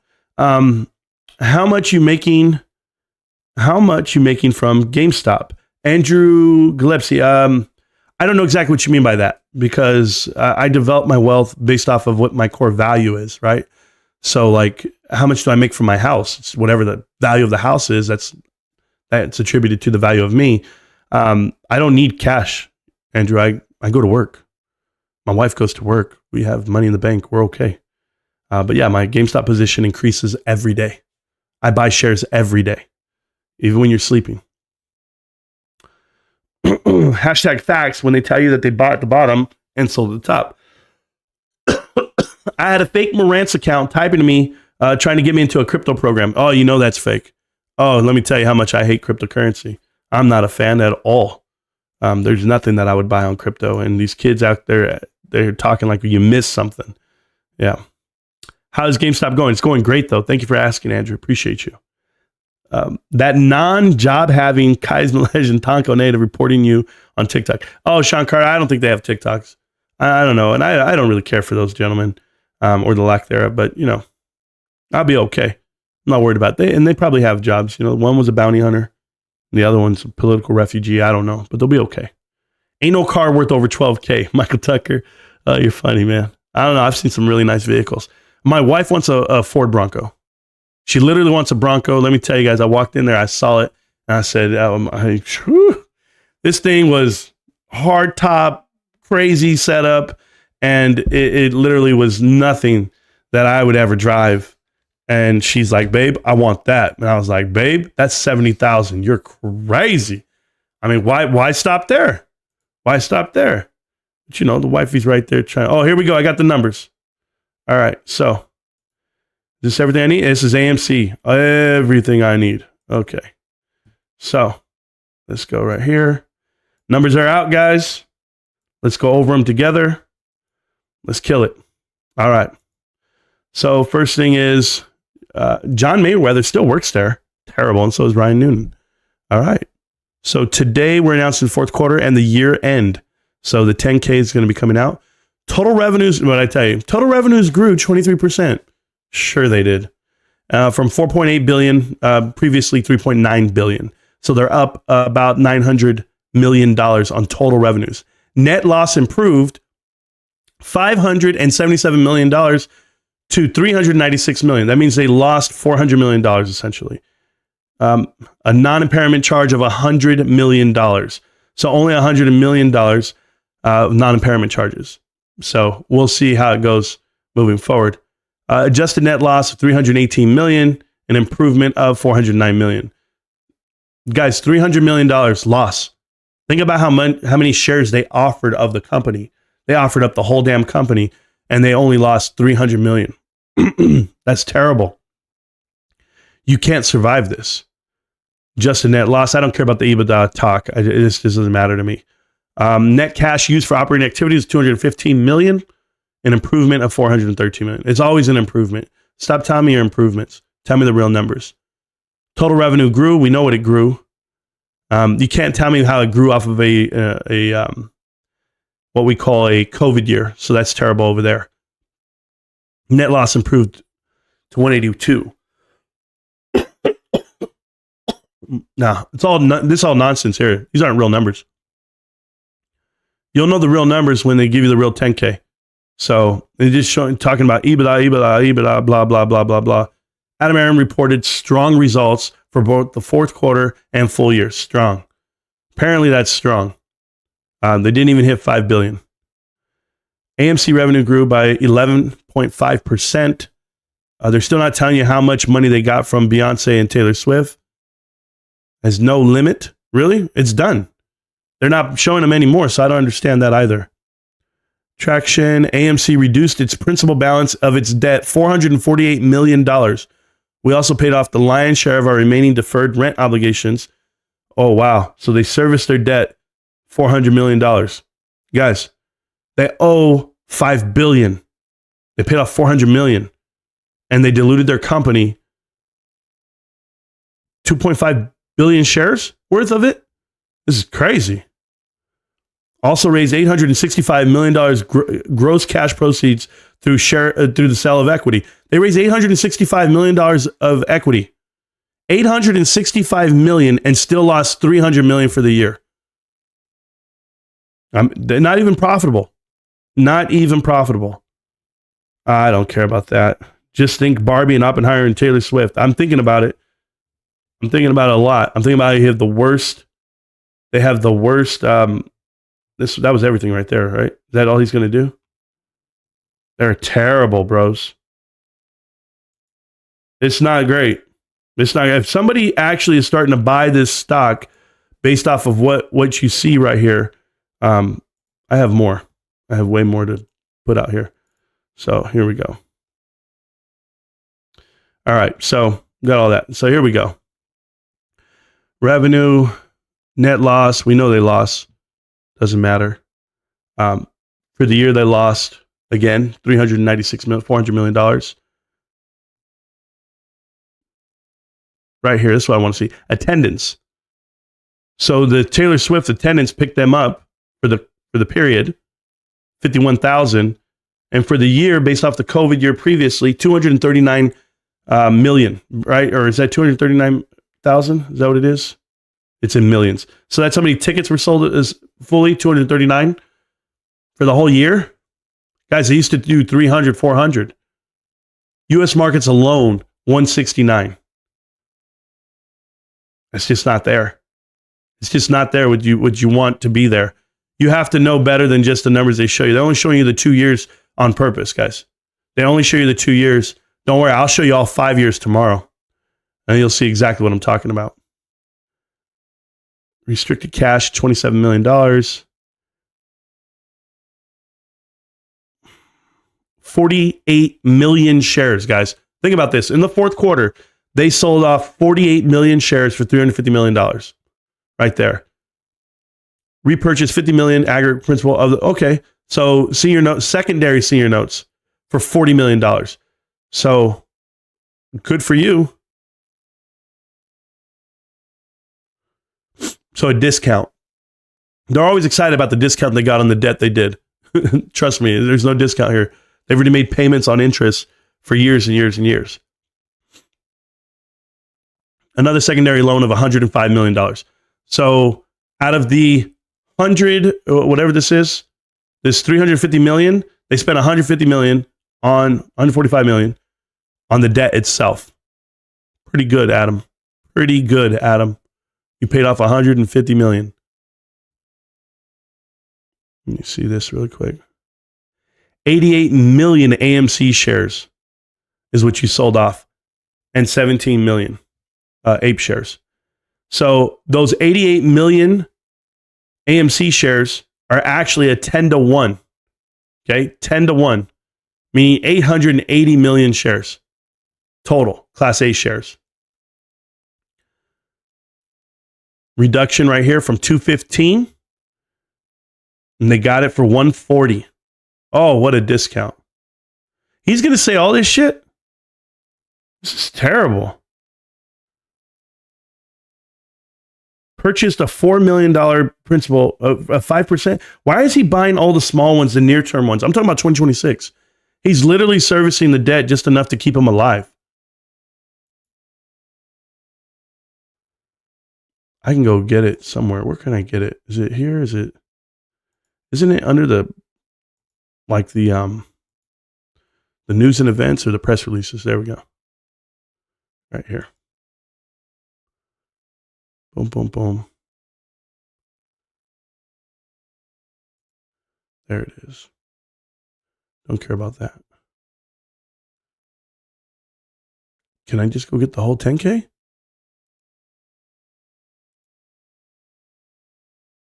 There it is. And let me go bigger really quick. He's going to be talking, don't worry. He's all you're going to hear is everything. It's already there. First name is Marantz Rantz. Marantz Rantz. I wonder if he ever gets to see that it's me. They know I'm there. I've been here before. Marantz Rantz on YouTube.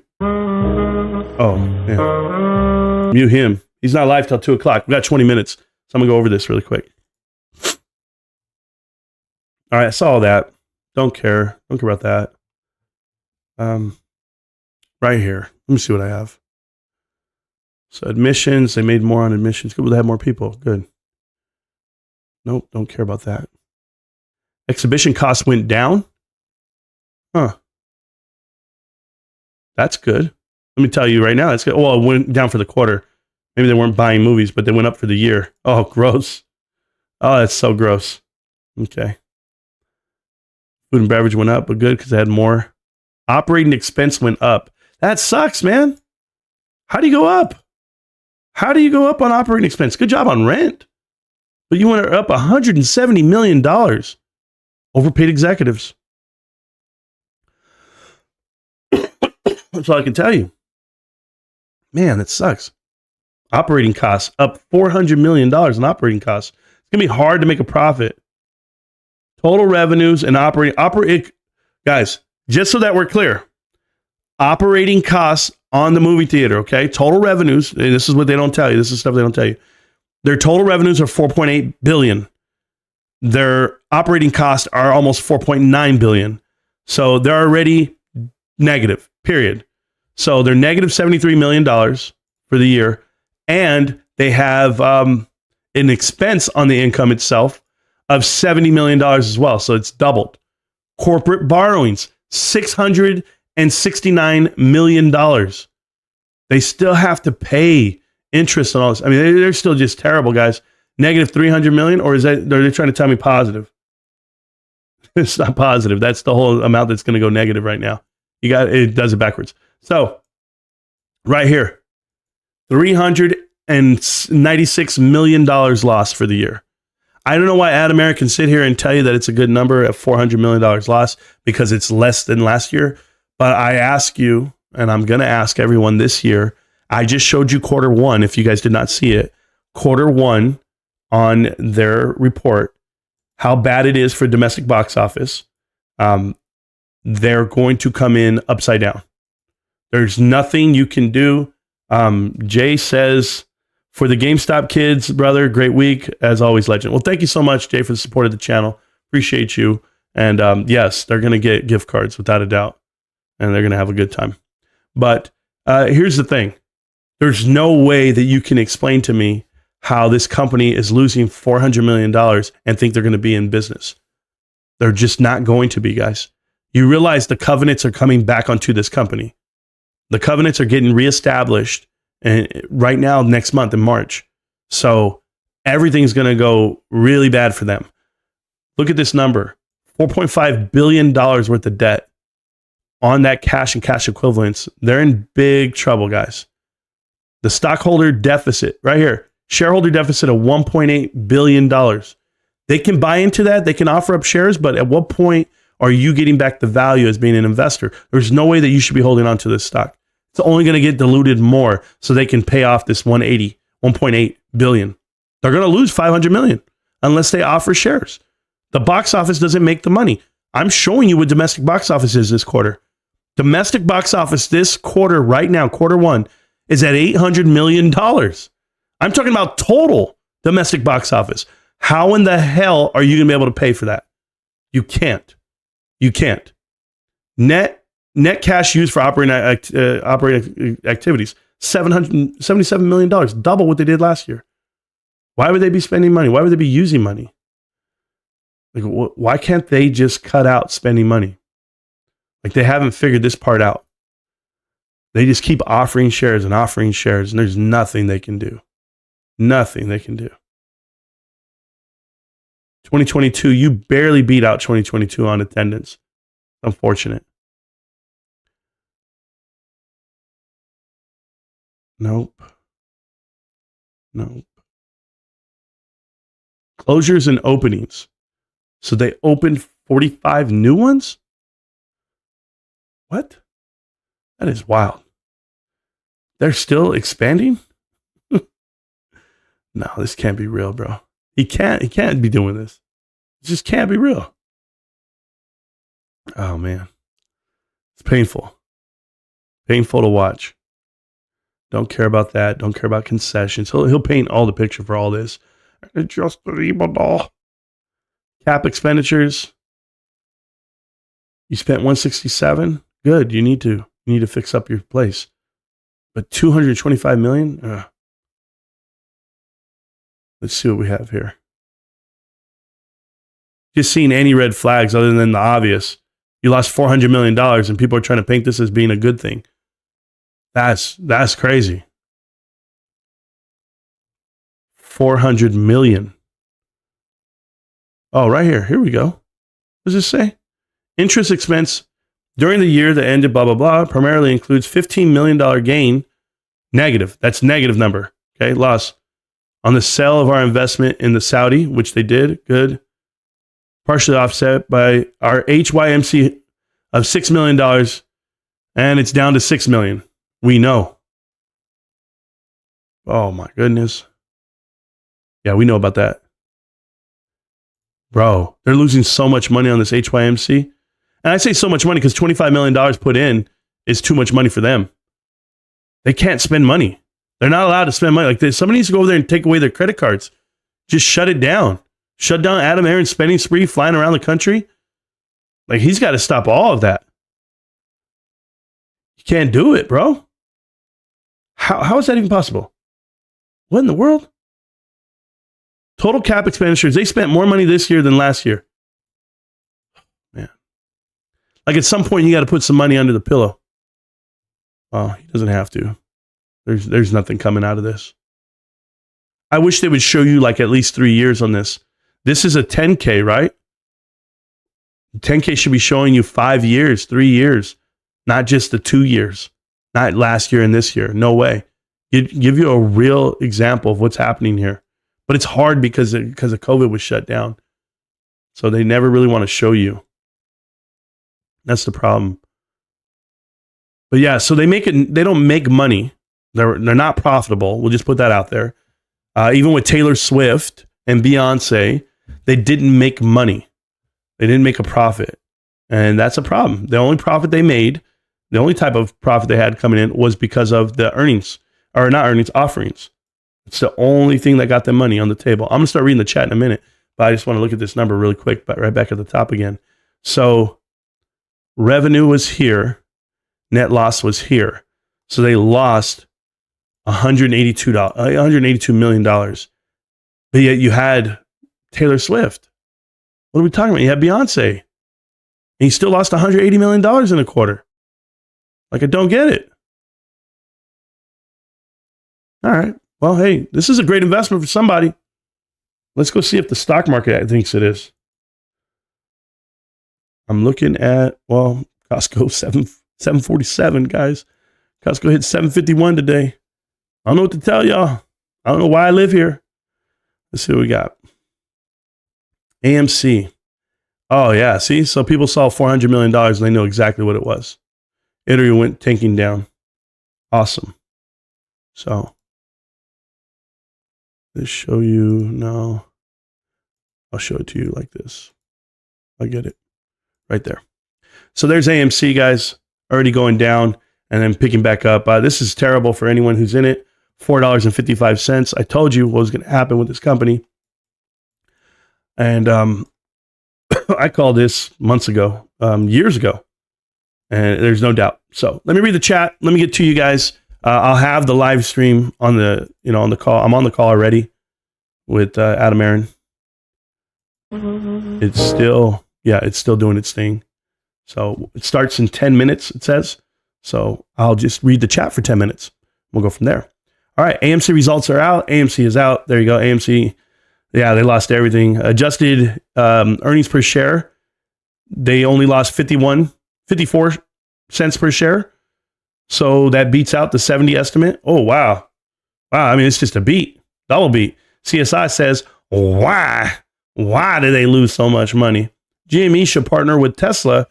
That would be an interesting buying and playing games while driving. It doesn't sound very productive. It sounds like you're going to crash. Rantz, what's your opinion of AMC at the moment? You're king iffy. I feel it's one of the worst investments that you could make.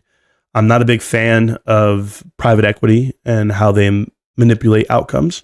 And in this case, this company is going bankrupt without a doubt. To have a year like they've had where it was a record year, that's what they're going to tell you.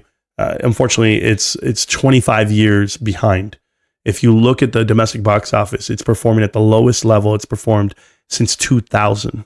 So it's a terrible, terrible investment, and it's going downhill very fast, and you're about to see it. So they lost $400 million, and that's after, at the bottom line, of them offering up their whole damn company. So it's going to be really bad. Tanking 10%. Yeah, it's tanking. Did AMC ever share their debt covenants? Well, I actually know about their debt covenants, but the thing is, you can read about them, Patrick. One of them is like having X amount of cash on hand. Another one is saying that they can't convert and or can't continue to dilute. So they try to do it all in a window. So they have this window right now where they converted shares in this window of suspension of covenants. They expanded their float. They offered up their company on a pipe deal. They've done everything they can to dilute the value of the stock. Now, what happens is the three banks that went ahead and allowed them to suspend covenants, and in March, they have to come to the same agreement. Either they're going to do it again and or this company's going bankrupt, because March is going to be the end of the first quarter. It's going to be the telltale sign that there's nothing here. So they're going to have to start shopping this company to private equity for pennies on the dollar, which you can't, because no one's going to buy up $9 billion worth of debt. No one. Not a company that produces the outcome that they have. losing $400 million annually, there's no way you can service $10 billion worth of debt. So it's going to go bankrupt. It's so simple, and it's such a fact that if people can't see it, well, then they're the ones who are going to miss out. So the report is out, yes, but more so than that, it's going to be really bad. How do you drive a rental property? I don't know what you're talking about. Marantz going to burst his spleen laughing. Yeah, it's pretty bad, man. It's so inconvenient catching up with your live stream because with every commercial, the stream starts from the beginning, or maybe it's just me. Leroy, that's a YouTube thing. It has nothing to do with me, so I apologize. You got to use an ad blocker or pay for premium. However they have you do it. It's not me. I wish. But I have a partnership with YouTube, and they do what they can.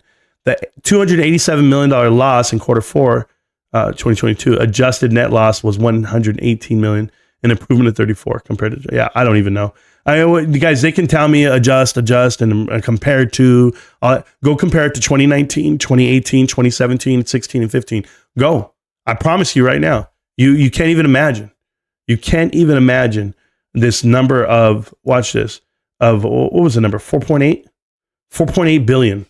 4.8 billion. I'll show it to you like this. We go over here, guys, on financials. 4.8 billion, and let's go to annual, right? And you're going to go to revenue right here. Revenue, okay? 4.8 billion is right here at 2016. 2016 and 2017, right here. This is where they're at right now. Now, when they were there, they had a gross profit, meaning the cost of revenue was not trumping what it was. Their cost of revenue right now is 4.9 billion. Like it costs more to produce that same number. It's staggering. So they could produce the 5 before, right? Almost there, but they would have a net right here of $800 million gross profit. They don't have that anymore.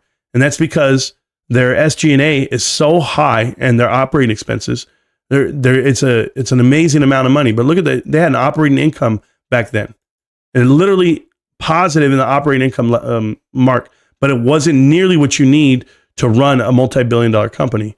$140 million, $200 million is not enough income to service the amount of debt that was put on the books.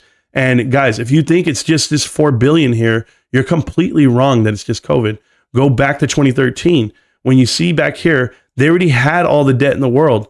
They already had it put onto the books based off of the fact that they expanded in 2015, 2016, 2017. And that's when Adam Aaron came in, because that's what private equity does. It leverages. So if you ever want to see exactly how it happened, go to the balance sheet. When you go to the balance sheet here, you're going to look at long-term assets, okay? And you're going to look right here at, right here, long-term debt, right here. This long-term debt number doubles about right here. See this? So from $5 billion already in debt, remember, they were only 1.6, 1 or 2 right here. They doubled that same year, that next year. That's going to be 2015 to 16. That's Adam Aaron. So they doubled. They went from 1.9 to 4.3. Then they kept going up, and then doubled again. So right here, 2018 to 2019, they managed somehow, some way to go from 5.2 to 9.7 billion dollars in debt. That was bankruptcy. That was the crescendo. That was everything they thought it was going to be. Then pandemic came, and they're like, all right, we're right off to the sunset. This is what it is. And then you came.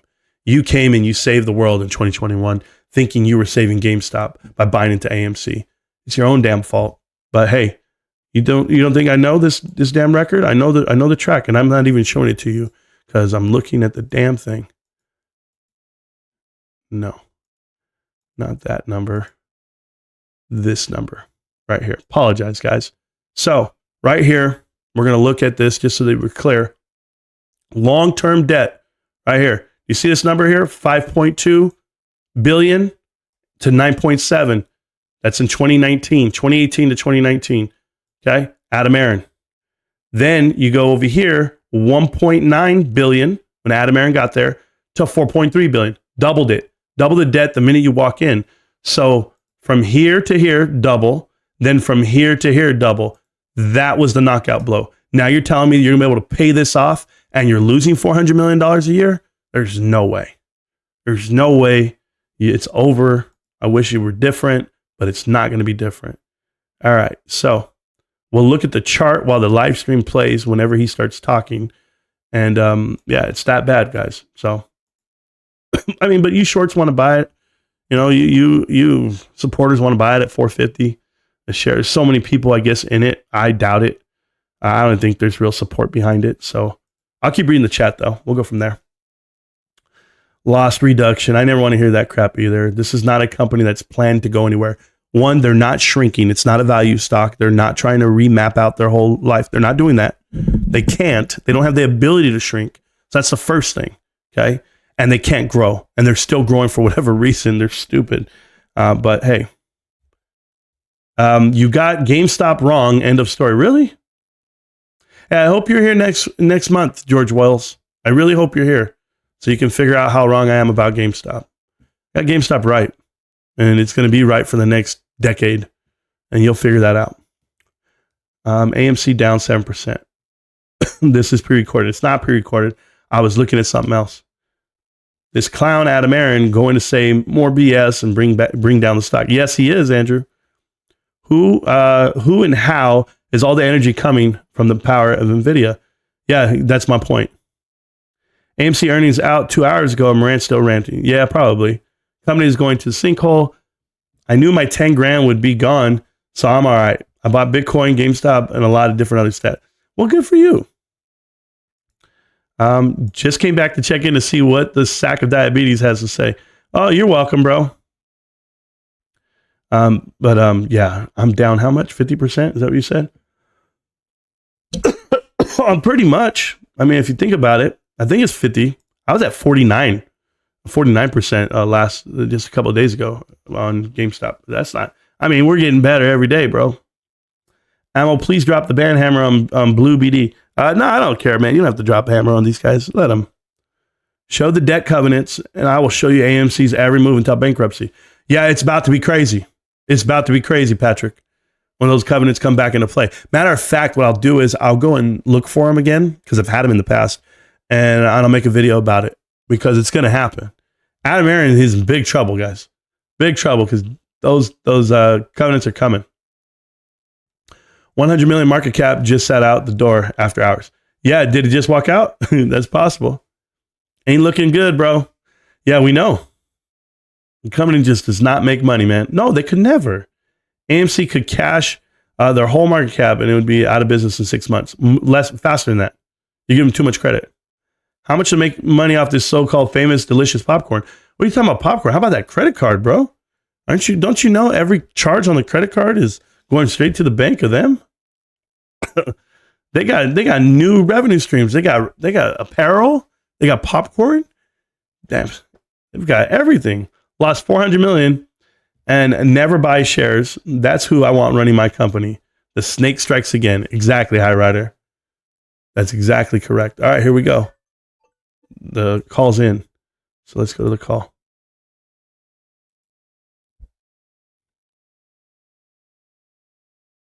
Earnings webcast. With me this afternoon is Adam Aaron, our Chairman and CEO, and Sean Goodman, our Chief Financial Officer. Before I turn the webcast over to Adam, let me remind everyone that some of the comments made by management during this webcast may contain forward-looking statements that are based on management's current expectations. Numerous risks, uncertainties, and other factors may cause actual results to differ materially from those that might be expressed today. Many of these risks and uncertainties are discussed in our most recent public filings, including our most recently filed 10-K and 10-Q. Several of the factors that will determine the company's future results are beyond the ability of the company to control or predict. In light of the uncertainties inherent in any forward-looking statements, listeners are cautioned against relying on these statements. The company undertakes no obligation to revise or update any forward-looking statements, whether as a result of new information or future events. On this webcast, we may reference non-GAAP financial measures such as adjusted EBITDA, constant currency, free cash flow, non-GAAP operating cash burn, and operating cash generated, among others. For a full reconciliation of our non-GAAP measures to GAAP results, please see our earnings release posted in the Investor Relations section of our website earlier this afternoon. After our prepared remarks, there will be a question and answer session. This afternoon's webcast is being recorded, and a replay will be available in the Investor Relations section of our website at amctheaters.com later today. With that, I'll turn the call over to Adam. Thank you, John. Good afternoon, and thank you, everyone, for joining us today. 2023 marked another year of strong operational and financial gains for AMC Entertainment, affirming the success of our strategic recovery efforts as the industry continues to rebound from the lingering effects of the pandemic. Our determination, innovation, and agility allowed us to adapt to a rapidly changing and unpredictable box office in calendar year 2023.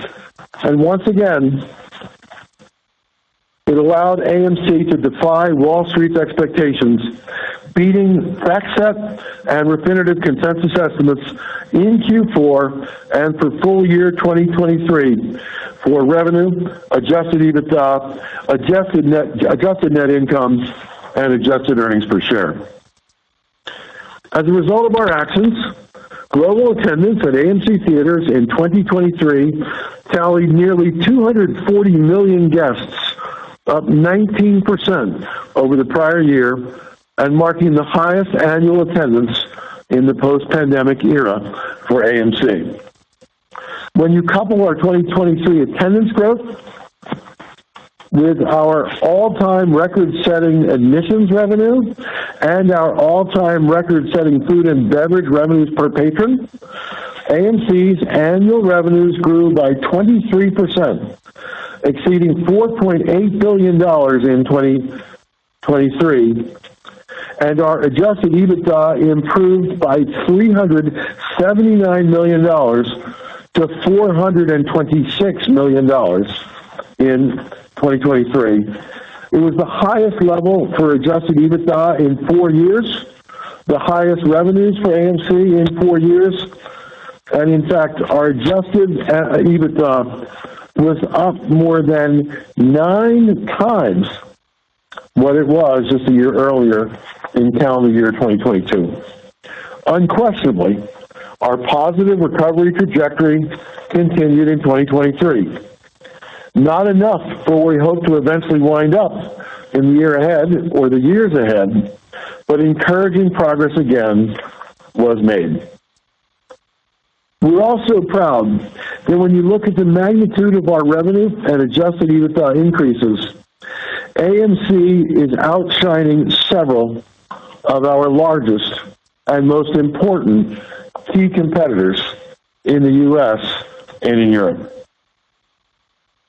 One of AMC's most essential accomplishments, which may not be widely understood, is just how efficient we have become after having to adapt to pandemic stresses these past 4 years. Thanks to AMC's increased high-margin food, beverage, and merchandise sales, rising ticket prices, our industry-leading premium large format capacity, a commitment to laser projection, pruning our network of some marginal theaters and replacing them with some clear winners, and of course, holding the line on costs. AMC's internal analysis reveals to us that our contribution per patron is up by some 37% versus what it was before the pandemic. This means that AMC does not need for the industry box office to return completely to pre-pandemic levels for AMC's adjusted EBITDA to dramatically outstrip what we generated historically. Speaking of the box office, let's turn to the domestic industry box office as a placeholder for the size of our industry and to demonstrate our industry's long climb back from COVID. We all know that the box office fell from $11.4 billion in 2019 to $2.2 billion in the height of the pandemic, calendar year 2020. But then the domestic industry box office started on its rebound, up to $4.5 billion in 2021, to $7.5 billion in 2022, and it grew again in 2023 by 21% to more than $9 billion in the year just completed. That is an upward slope for sure. Again, it's not enough, but again, progress has been made. And in looking at the fourth quarter of 2023 in particular, what is particularly noteworthy about the box office is how our company, AMC Entertainment, reshaped the box office and how much AMC benefited from our trailblazing, industry-leading efforts with our highly successful distribution of 2 concert movies, Taylor Swift, The Eras Tour, and Renaissance, a film by Beyonce. In the fourth quarter, compared to the same quarter a year ago, AMC's revenue grew by 11.5%, and AMC's adjusted EBITDA almost tripled. Literally, all of that increase in AMC's revenue and all of that increase in AMC's adjusted EBITDA is attributable to our having shown these 2 concert movies in our theaters in the U.S. and internationally. They also caused AMC's U.S. market share to noticeably rise. That's because our share on these 2 concert films, the 2 that we not only exhibited but also were the distributor for, were well more than 50% higher than our market share normally. If that's not enough, both of these 2 movies played to rave critical acclaim.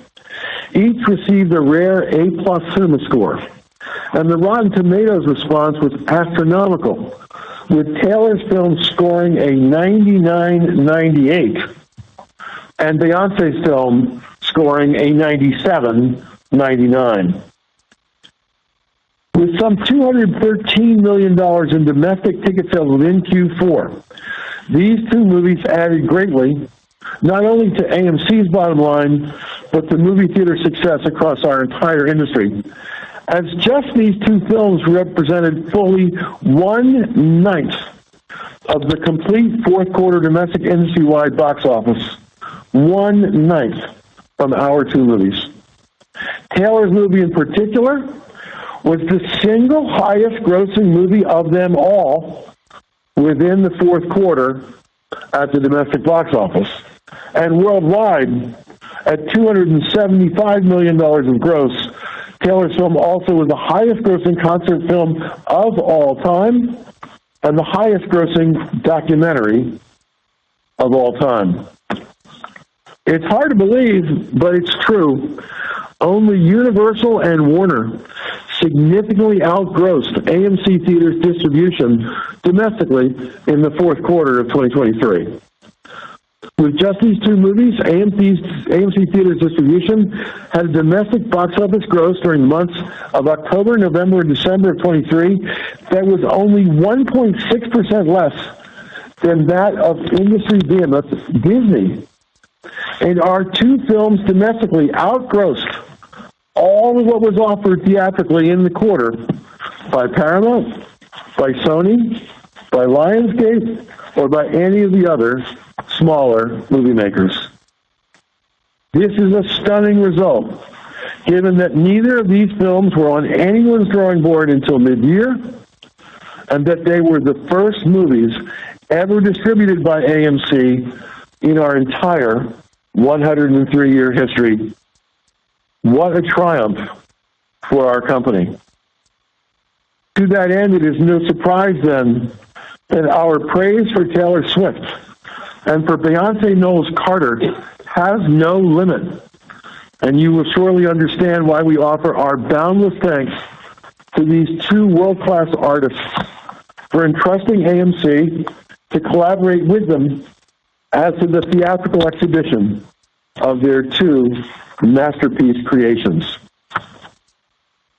I should add that I've said before that our phones have been ringing off the hook, and I can confirm to you today that we are now in constant touch with others We're seeking that AMC also distribute the movies of more world-class musical artists for later in 2024 and or 2025.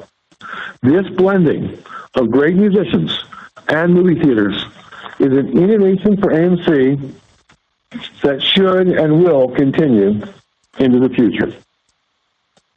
But make no mistake about it, as pleased as we are with the movies that we distributed, or as pleased as we are with our entire results for the entire year of 2023, 2023 did not live up to its full potential. That's because the many months of actors and writers' strikes crippled Hollywood, and they seriously hurt movie theater operators who have been forced to wait for delayed movie titles that shifted out of 2023 into future time periods. After 3 years of hard work by one and all, after theaters were closed back in 2020, the domestic industry-wide box office finally was in sight of pre-pandemic levels back in the summer of 2023.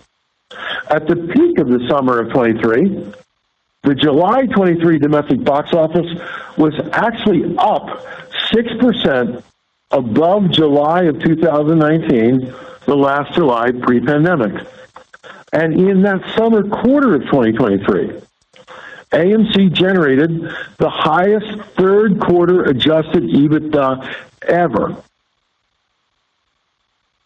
Clearly, moviegoers flock to theaters when Hollywood releases films in quantity and quality. Just think, Barbie and Oppenheimer. Or for that matter, think of what came out of Leawood, Kansas, Taylor Swift The Eras Tour, among others. But the strike of 23 clearly interrupted that momentum that was pushing us to above pandemic norms in the middle of last year. The strikes in Hollywood led to the fourth quarter domestic industry-wide box office being down 35% versus pre-pandemic 2019. The January-February 2024 domestic industry-wide box office was down about 45% versus the same months of pre-pandemic 2020. We point this out not to alarm you or to whine about it, but instead because we want everyone to realize that by the middle of 23, we had finally emerged from the cloud of the pandemic. But then the strike hit and sent us back into the soup. However, at AMC, we believe that the strike impacts will only be short-term in nature. AMC believes that the box office will start to strengthen again as soon as this coming month of March, in some of the summer months of 2024, and especially in the latter third of this year. And over the medium term, we are both bullish and optimistic. With all the caveats that no one's crystal ball is perfect, at AMC, we currently believe that the industry box office in 2025 will be robust. We believe it will grow by $1 billion to $2 billion or more in size over what will be the box office in 2024. With that as an introduction to our results for the quarter and the year, I'll now pass the webcast over to Sean, our Chief Financial Officer, to provide more details on our quarterly and full-year financial results, and especially to share with you the progress that AMC has made in reducing our debt and in bolstering our cash reserves. After that, I'll return to provide you with my further take on where we are at the moment as a company and share some other news that may be of interest. Sean? Thanks, Adam, and thank you to everyone for joining us this afternoon. I'd like to start my prepared remarks by briefly looking back over the last 4 years. No doubt our business has experienced challenges like never before. First, we had the COVID pandemic, then the Hollywood strikes, And all this while we manage through supply chain challenges and interest rate increases that have just put enormous pressure on our cash flows. Yet today, our business is remarkably well positioned to thrive as the box office recovers towards pre-pandemic levels. Over the last 4 years, we've improved our per-patron revenue and per-patron profit quite considerably. In 2023, our consolidated per-patron revenue was around 32% higher than in pre-pandemic 2019. This was driven primarily by growth in food and beverage spend per patron of 45.7%. And we've also increased our contribution dollars per patron. Contribution dollars here defined as total revenue less both film exhibition costs and food and beverage costs. And we lessened this by approximately 37%. So we've increased these contribution dollars per patron by approximately 37%. At the same time, we've worked hard to enhance our theatre portfolio. We've been closing underperforming theatres and opportunistically opening higher-performing theatre locations. As an illustration of the impact of the changes that we have made in our business, consider for a moment the following. In 2023, our domestic attendance was 32.3% less than in 2019.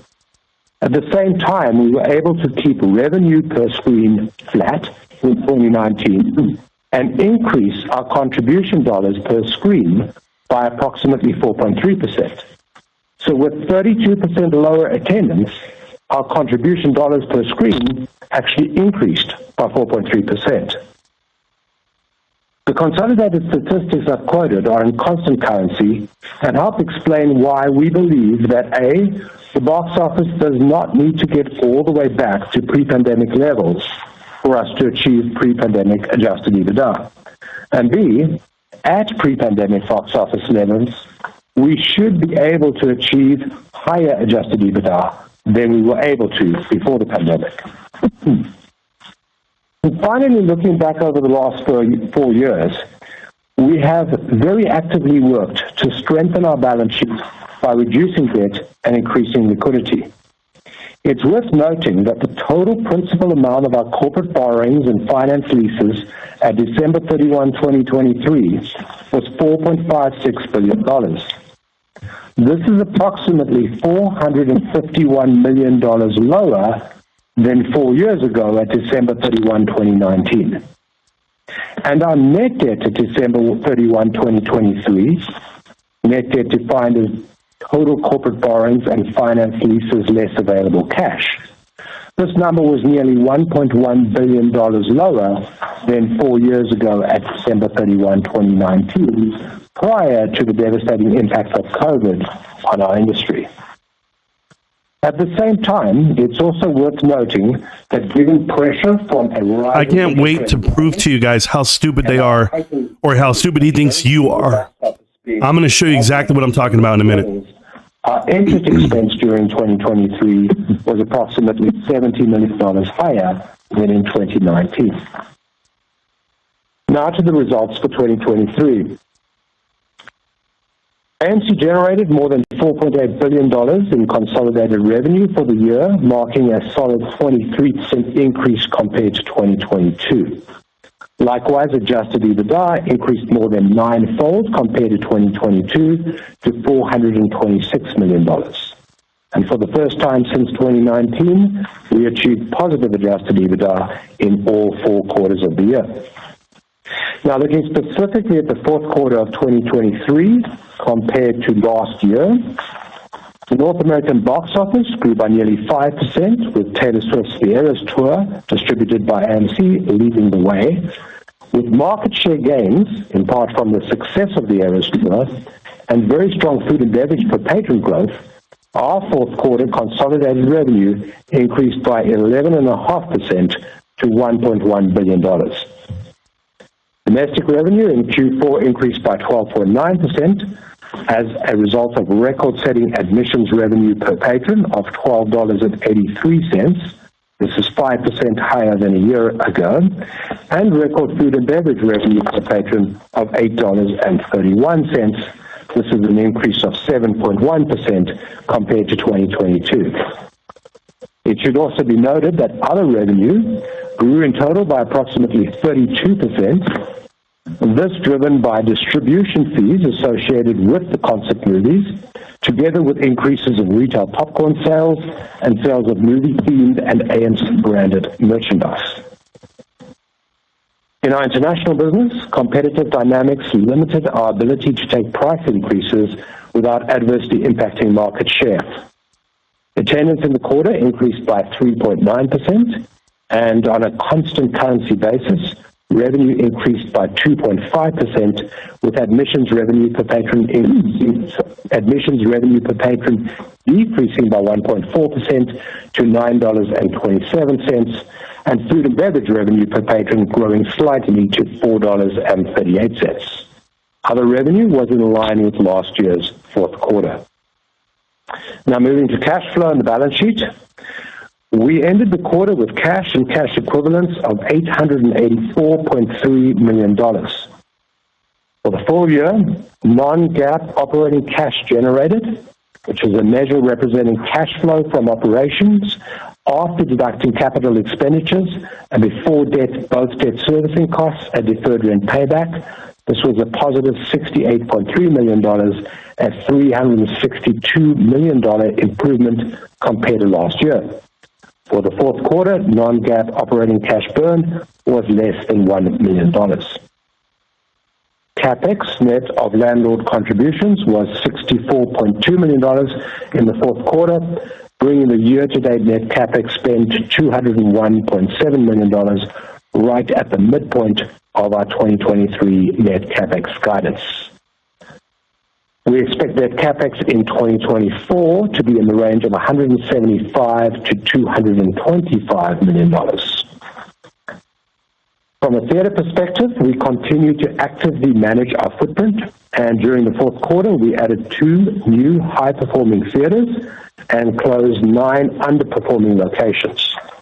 This brings the total number of locations closed since the pandemic began to 165, and the total new locations opened to 59, for a net reduction of 106 locations, or 10.6% of the locations at December 31st, 2019.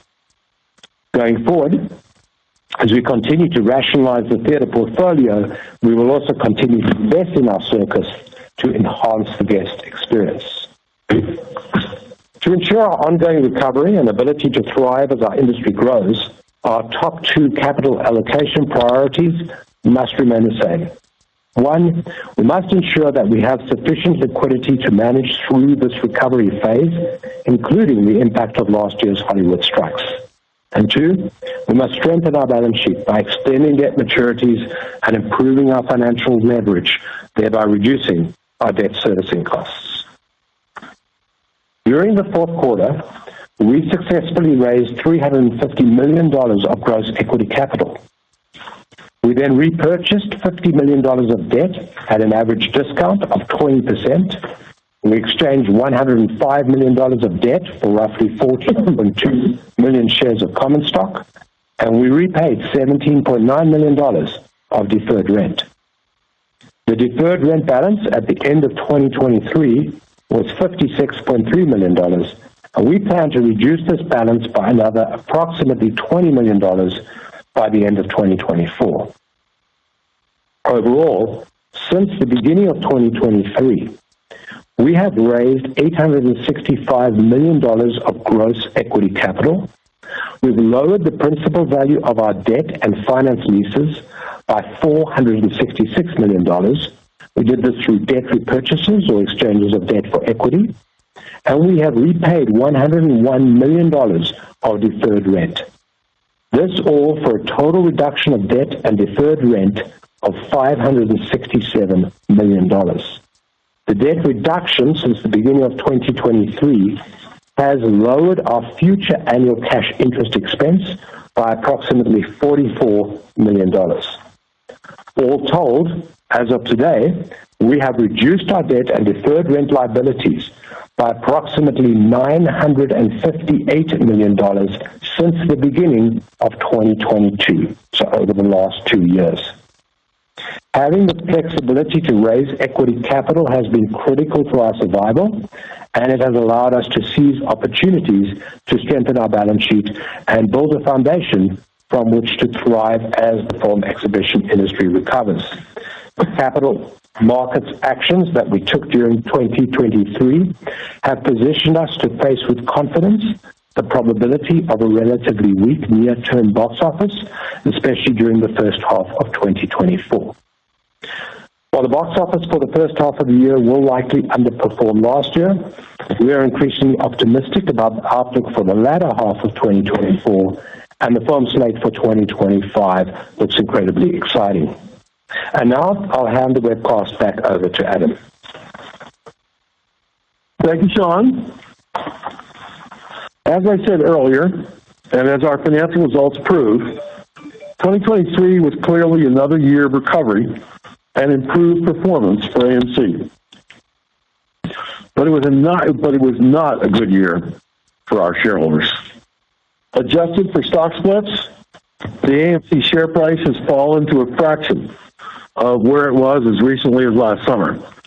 And I promised our shareholders that I would use this earnings webcast as a forum to provide them with some straight talk, to give them my take.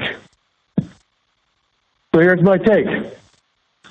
There is so much garbage information floating around Twitter, YouTube, and other corners of the internet about AMC. Conspiracy theories abound, facts are distorted, bad motives are assumed when the exact opposite is true. Liar. So I want to address some of these issues so you get the straight scoop. I can't address all of those issues in the limited amount of time that we have, but I do want to address some of the most important. First, as to all the hubbub and litigation that surrounded AMC in the Delaware courts in 2023, I want to remind you that our shareholders got the right to vote on our proposed actions.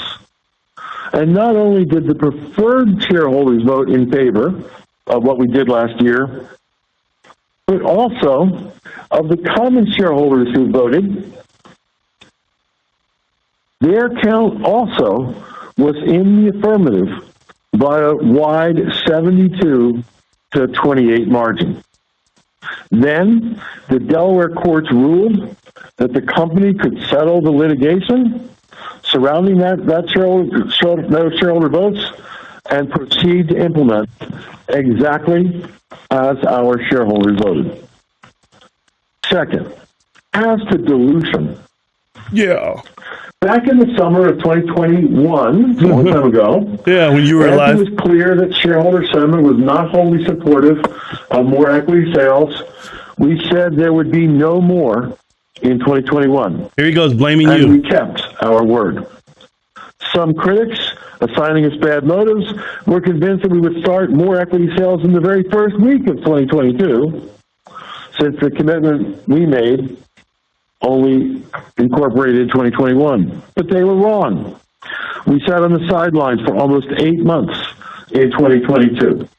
Blaming you. But by August of 2022, we did in fact introduce into the market AMC preferred equity units because, among other reasons, we wish to make it possible for AMC to raise more cash through the sale of shares if we thought it was advisable or if we needed to do so. We were very clear about this in our public disclosures at the time. You guys say, shut up, dude. Between August of 2022 and June 30 of 2023, AMC raised $418 million by selling what were called apes. AMC's cash position at that end of June 2023 was $435 million. $418 million raised, $435 million of cash Do the math. Had we not sold those shares, deduct $418 million from $435 million. Big companies, the size and scope of AMC Entertainment, cannot survive with only $17 million of cash on hand. Similarly, in the full year of calendar year 2023, AMC raised $865 million of cash through the sale of apes and the sale of common stock. We ended the year with $884 million of cash.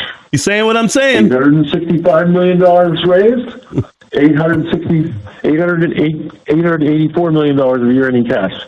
Again, do the math. Had we not sold that equity, deduct $865 million from $884 million. Big companies, the size and scope of AMC, cannot survive with only $19 million of cash on hand. We did, in dilution, what was absolutely vital for your company to do to get through the many challenges that have been thrown our way. The absolute smartest way for AMC first to survive and then eventually to be in a position to thrive is to have robust cash reserves. Period. Plain and simple. There can be no argument. Cash is king. Third, from time to time, there have been matters related to the trading of AMC stock that have been of concern to some of our shareholders. As but 3 examples, the absolute number of failed to deliver shares, synthetic shares, or the length of time AMC Entertainment was on the threshold list, among others. We dutifully have kept the New York Stock Exchange and appropriate regulatory bodies well informed, and we make frequent public filings. But here is a key reminder and clarification. AMC is a company that is listed on the New York Stock Exchange, but we are not the stock exchange itself. Frankly, we have no ability to regulate or enforce trading practices on the stock exchange. And as much as some of you may wish it to be otherwise, our business is the exhibiting of movies in theaters. We are not in the business of reforming the financial markets overall. Then, as to our motives, it's disappointing how many people out there type into their Twitter feeds that the management team at AMC is somehow actively working against the interests of our retail shareholders and instead is nefariously on the side of evil, the so-called hedgies. A company that does not post the kind of improving financial results as AMC just did today, if one is out to sabotage one's owners. One does not sell $54 million of movie-themed merchandise in our theaters and online, as AMC did in 2023, versus virtually no sales of such items only a few years ago, if their motives are impure. I should point out, by the way, that selling merchandise was an idea that came in from our retail shareholders, by the way. Similarly, one doesn't launch popcorn to the home or blaze new trails with innovative concert movies that have been incredibly profitable and reputationally enhancing for AMC if one is trying to undermine our company's success. So given all that, then why has our share price been falling? Are those conspiracy theories right? Absolutely. There are many, many complicated factors that affect any share price. Some well understood, some not so well understood. But my own view is pretty basic and overarching. It is this.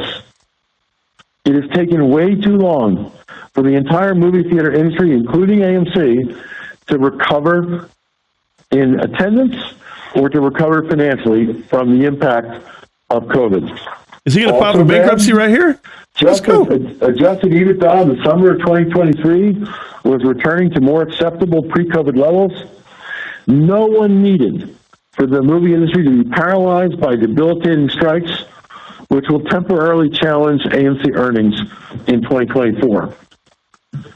We believe there are numerous other reasons too, like rising interest rates and inflationary wage and cost pressures, among many others. But in my mind, the key issues are, first, the long, drawn-out recovery, and then the strikes of 2023, combined with the steps we've been forced to take to wade through 4+ years of a depressed box office. These are the issues that have pressured AMC share price. So let's cut to the chase. Looking ahead, is there hope? As I stated earlier, let's cut to the chase. The box office should start to strengthen beginning as soon as March, a month that starts a mere 2 days from now. It should further pick up later in 2024, and the box office for 2025 could be very favorable, as movies that might have been released sooner finally get released in 2025. So yes, in my view, there's good reason to be optimistic. That optimism notwithstanding, AMC must continue to address our debt load, extend our debt maturities, currently mostly in 2026, and push them out into later years, and also to ensure that our cash reserves remain robust. That is the recipe for success. Oh, yeah. Remember what I said earlier on this call. It's hard. Cash is king. Yeah. At AMC, our strategy is sound. Run the best company we can. Please our guests at theaters and serve them well. Prudently innovate. Drive the most earnings we can. Reduce debt, extend debt maturities, and have the cash reserves on hand to outlast the tough times.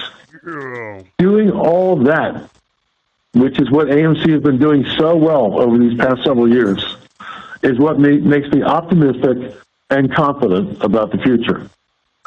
Because as the clear leader of the movie theater industry, and the clear leader by a wide margin, AMC is doing all the right things. There's one more topic that I want to raise before we turn to your questions. More dilution.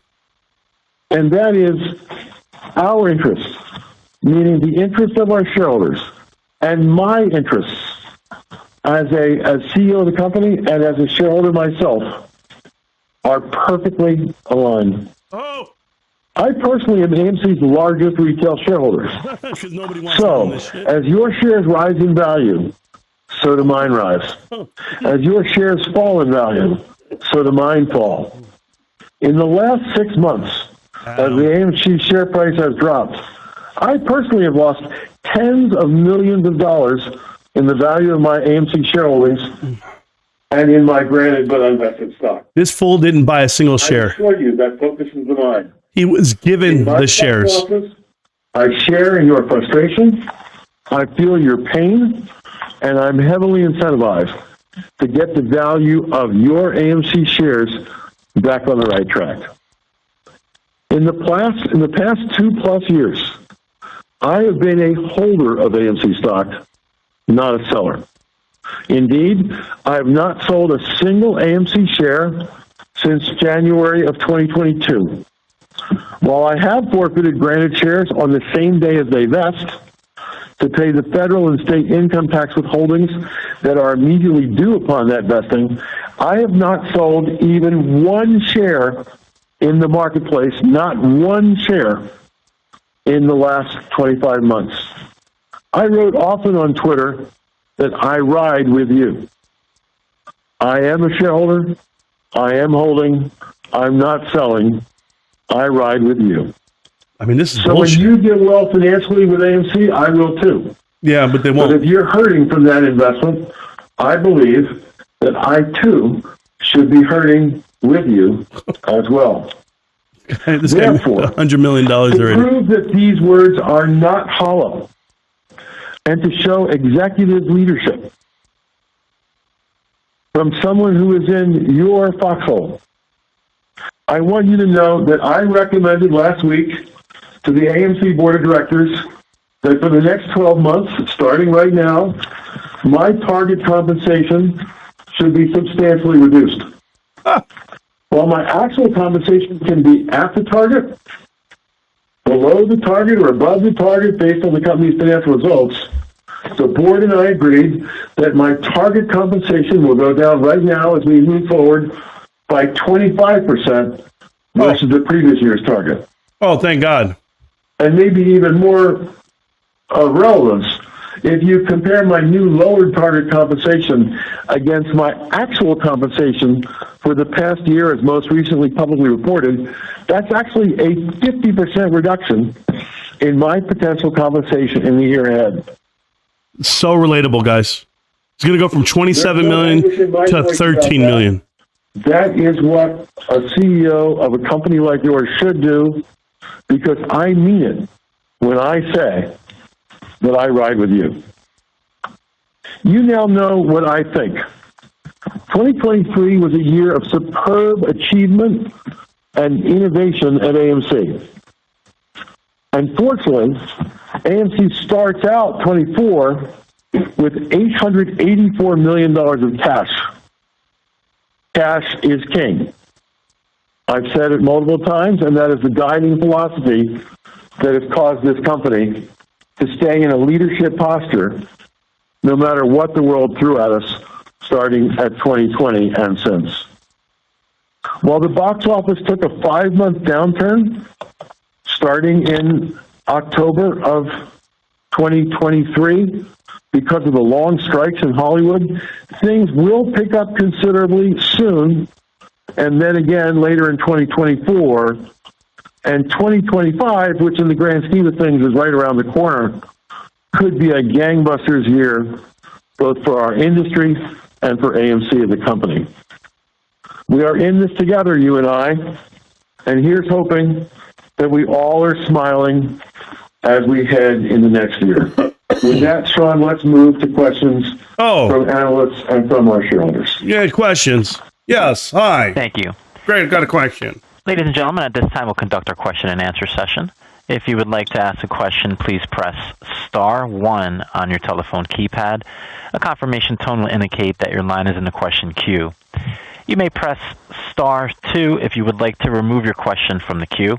For participants using speaker equipment, it may be necessary to pick up your handset before pressing the star keys. One moment while we pull for questions.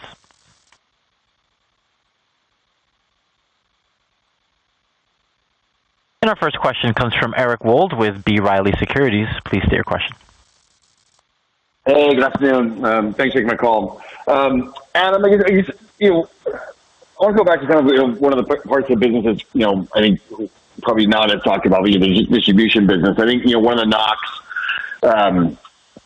on the overall exhibition business in general for years has been that, the availability of content, was largely out of control. So when you get things like, the pandemic or strikes, there's little you can do to kind of drive content into your theaters. Obviously, this changes somewhat with what you did with Taylor Swift and Beyonce. I guess as you continue to build out that business, I know you talked about you're in discussion with other artists for releases later this year or the next year. I guess any sense of what you think the annual opportunity could be for revenue and EBITDA from that distribution business? And then, what do you think is the ability of AMC to kind of move outside of the concert or kind of musical film genre into other genres that may be, more direct competition with some of the other larger distributors out there? Well, Eric, look, you're entirely right that if you look at the single biggest challenge that our industry has faced since the reopening of theaters at the end of 2020, it's in the lack of content. And we took matters into our own hands in 2023 with Taylor and Beyonce and had 2 grand successes. That causes us to want to do more.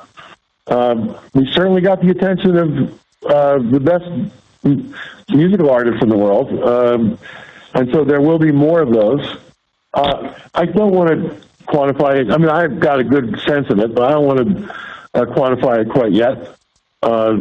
Let's land some contracts for future concert films, and then we'll have a better sense of what you can count on reliably. But who knows where this will lead? There's other alternate content that we could focus on other than just concert movies. We could look to comedy, we could look to sports. But when you think about the movie theater industry, it's a dirty little secret that the industry only sells about 15% of our tickets. I used to work in the airline industry. We sold like 75% of our tickets, not 15. There have to be ways to create alternate content that will not replace what Hollywood's doing, but will augment what Hollywood's doing by filling some of those empty seats that are just sitting there waiting to be filled.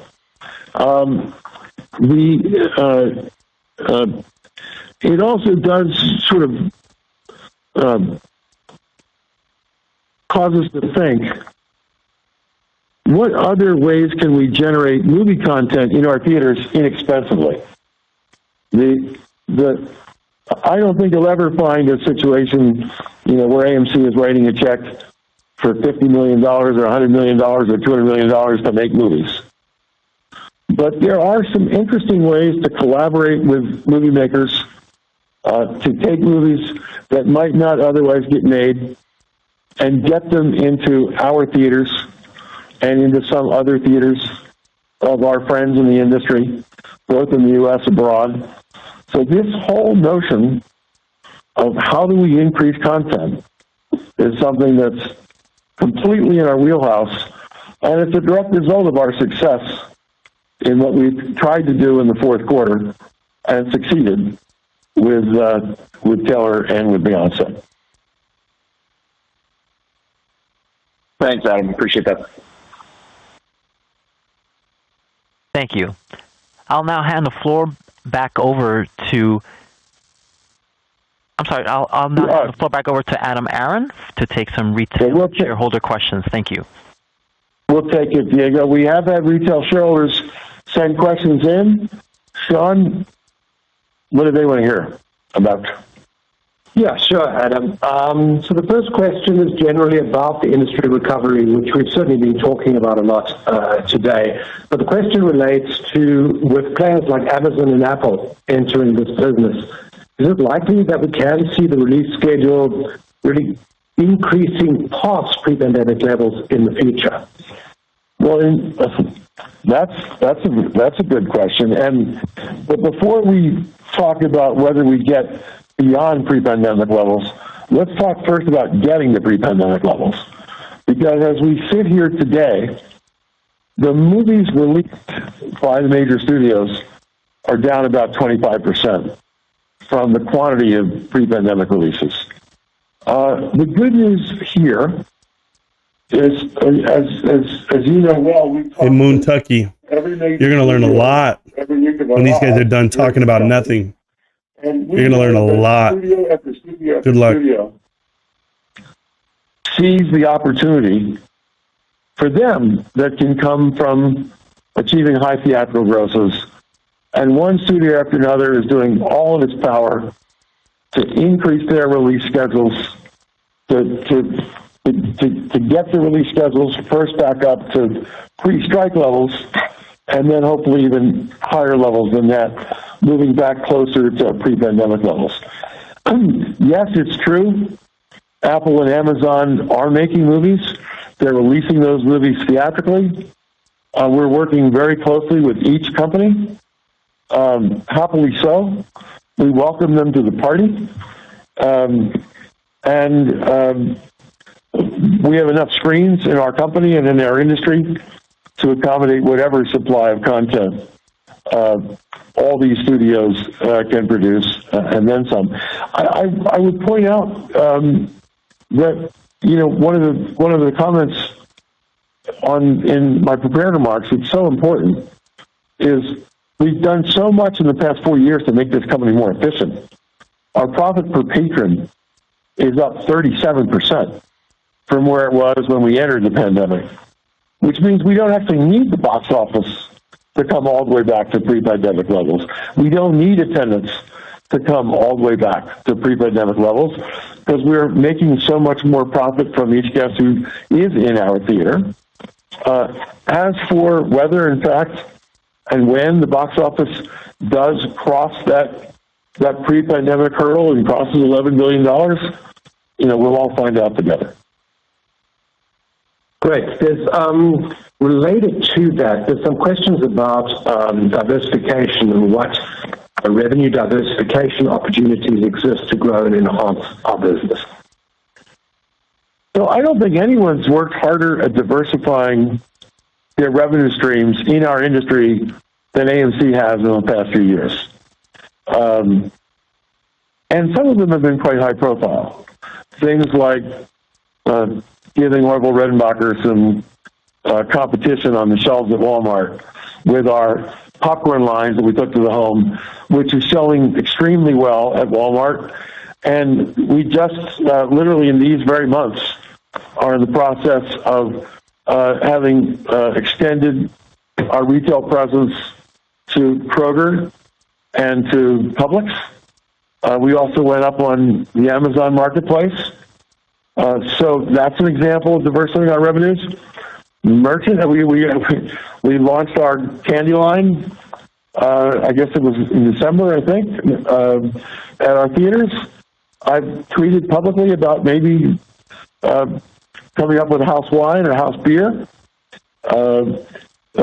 Beyond that, though, I think the single biggest, most successful diversification play we've had so far is what we've done with movie-themed merchandise.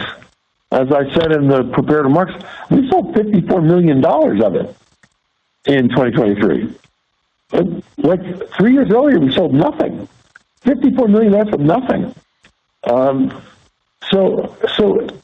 We continue to be intrigued by diversification, and there are other diversification opportunities, but I think it's really important to say this.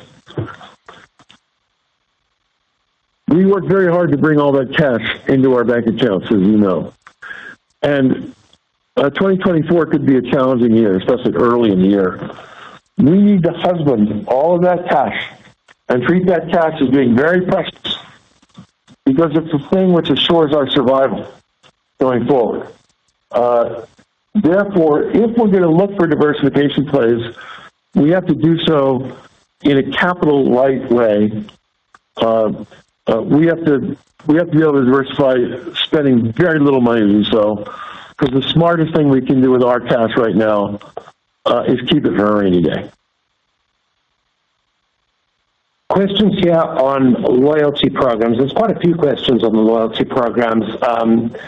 And people are asking if there's an update to the loyalty programs coming, any ideas such as bringing a friend along for A-list members in exchange for a fee perhaps, or a family plan for A-list, or other new creations for our loyalty programs. There are a lot of ideas about our loyalty programs. Our marketing department right now is in the process of testing some things we've given a lot of thought to. A-list is of great appeal to us. Of course, it's been a very successful program for our company. The most important marketing program this company has ever had is our Stubs frequent moviegoer program. And there are a lot of interesting things that we might be able to do to make Stubs appeal to more people and to cause people who are Stubs members to attend more movies. There are interesting things afoot about how might one qualify for Premiere, as an example. There are other possibilities we have 3 tiers in the Stubs program right now: the free insider tier, the paid Premiere tier, and the A-list tier. There's talk of creating a 4th tier of Stubs, somewhat in between the Premiere level and the insider level, with new benefits. We're going to test right now, research and test right now for possible rollout later this year. And then there's a program near and dear to my heart, which is a loyalty program of another sort. It's called AMC Investor Connect. We have over 1 million members of AMC Investor Connect. These are our shareholders who've registered with us and told us that they're interested in our company. They're either current or former shareholders. We've been in frequent communication with them. We've had lots of advanced screenings for them. We've given them some free this and that, some free popcorns and some free drinks and other things. One of the things that we will definitely be doing in 2024 is reinvigorating AMC Investor Connect, adding more benefits to it, because we know how loyal and those AMC Investor Connect members are to AMC. We want to thank them for their loyalty and encourage them to visit our theaters over and over again. Those are just some of the things we're working on, but watch this space. I might add that, I think one of AMC's greatest strengths over the past decade has been, I think we've been the preeminent consumer marketer in our industry. Just think about the Nicole Kidman campaign, for example, that took on like a cult-like nature. It really hit into the American zeitgeist. And one of the things that I think is fun about that is if you go to an AMC movie, there's something called the pre-show. It's the thing that comes up just before the trailers run and before the movies run. And for the first time in 4 years, starting in a couple of days, we're putting up a new pre-show on the screen. We think it's kind of beautiful and spectacular. We think people will like it. But one of the intriguing little twists is we're moving into phase 2 of the Nicole Kidman campaign. For the last 3 years, we've got a 60-second Nicole commercial, the same one that's appeared over and over before every movie start.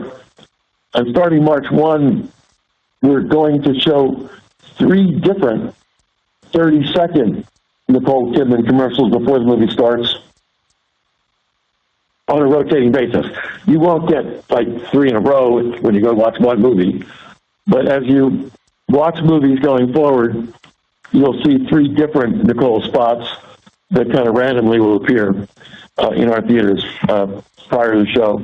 We're very good marketers. We use that for the benefit of driving revenues, and as you saw, our revenue growth in calendar 23 and in the fourth quarter of 23, we outpaced just about everybody in our industry. Something new and exciting for people to see when they come to our movie theaters.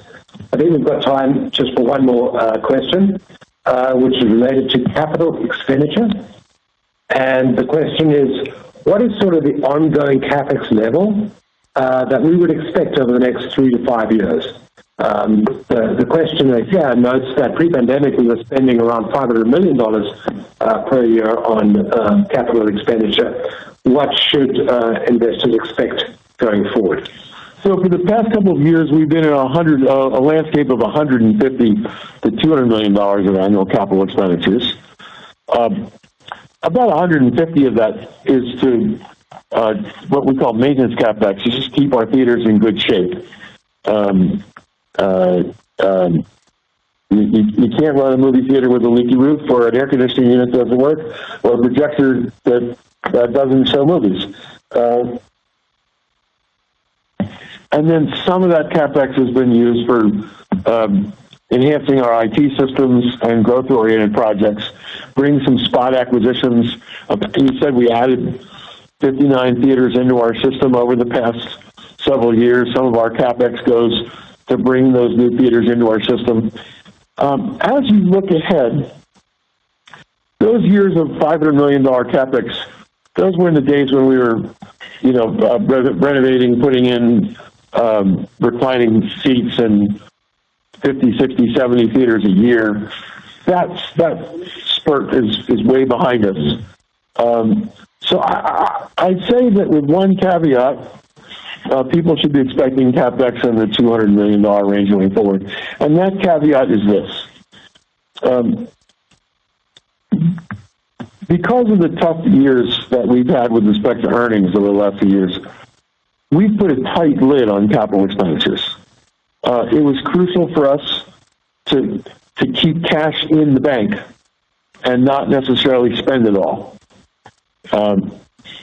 there are some obvious growth projects that if we were to raise an additional $50 to $100 million, for example, and we wanted to reinvest that back into our fleet of theaters, if that was something that would produce the highest and best return on that investment, it would have to produce a return on investment higher, for example, than buying back our debt at a substantial discount, which we've done a lot of in the past year or two. There's just some obvious things that are low-hanging fruit where we know the payback would be quick. And the most obvious of them is this. AMC has the largest number of premium large format screens of any movie theater chain in the world, and it's not close. We are 50% of all IMAX screens in the United States, for example. We are 100% of all the Dolby Cinema screens in the United States, for example. And what we've seen is that our premium large format screens command a price in the market that's about 30% higher than the normal so-called 2D. No, I was talking to TikTok right now. Moon Tucky went over there, and I had to block him over there because I'm just done playing with this kid. There you go. The typical seat in a premium large format screen is sold 3 to 4 times more than the typical seat in an auditorium that's not a premium large format screen. And I could easily see us, we have about 600 or so premium large format screens around the world. I could easily see us adding another 150. And we would get a great return from that, but it's not a cheap endeavor. And we'd have to be very careful about how much money we invest and doing it at the right time. So I don't want to say that there's a lid on CapEx spending of $200 million because there are some low-hanging fruit, no-brainer ideas on how we could further drive profitability if we do have additional CapEx dollars to spend. Right. So I'm looking at the clock. We're past our hour, so we're going to bring this webcast to an end. I'd like to leave you with the final simple thought. Oh, thank you, Adam. Give us the final. 2023 was a superb year for this company on the march to getting back to pre-COVID levels of profitability. 2024 is going to be a bit harder, but 2024 is going to get a lot better starting tomorrow because Dune opens in all of its glory, and we're expecting it to be a big and successful movie. We hope you all buy tickets, go to the theater, be amused, be entertained. And as we look further beyond just this weekend, and we look ahead to the next year, which is, as I said, right around the corner, we really think 25 is going to be an incredible year for our company, and should be just as 2023 was the best year since COVID. We're thinking 2025 is going to leave 2023 in the dust in terms of how potentially good a year 2025 is going to be. So we're optimistic, we're confident, and we'll see you all at the movies. Thank you for joining us today. Thank you, Adam. Thank you. This concludes today's conference. All parties may... Woo, I've been waiting for that guy to finish. Hey, let me tell you something. Before I say anything that's just too emotional, right? Like, I know many people are looking for me to have some outrage or just do what I do as far as ranting on Adam. We are going to go over the 10K. Okay, I have it queued up, ready to go. Everything's ready to go, and I'm going to go over it. But before we even go to that part, I want to hit you with the truth and the facts of this company. People have to remember that AMC is a controlled company. Okay, that's by definition. If you guys are not familiar with the term, I'll explain it. AMC does not need to operate what you think would be in best for you, right? For the shareholder themselves. That's not how they're mandated to operate.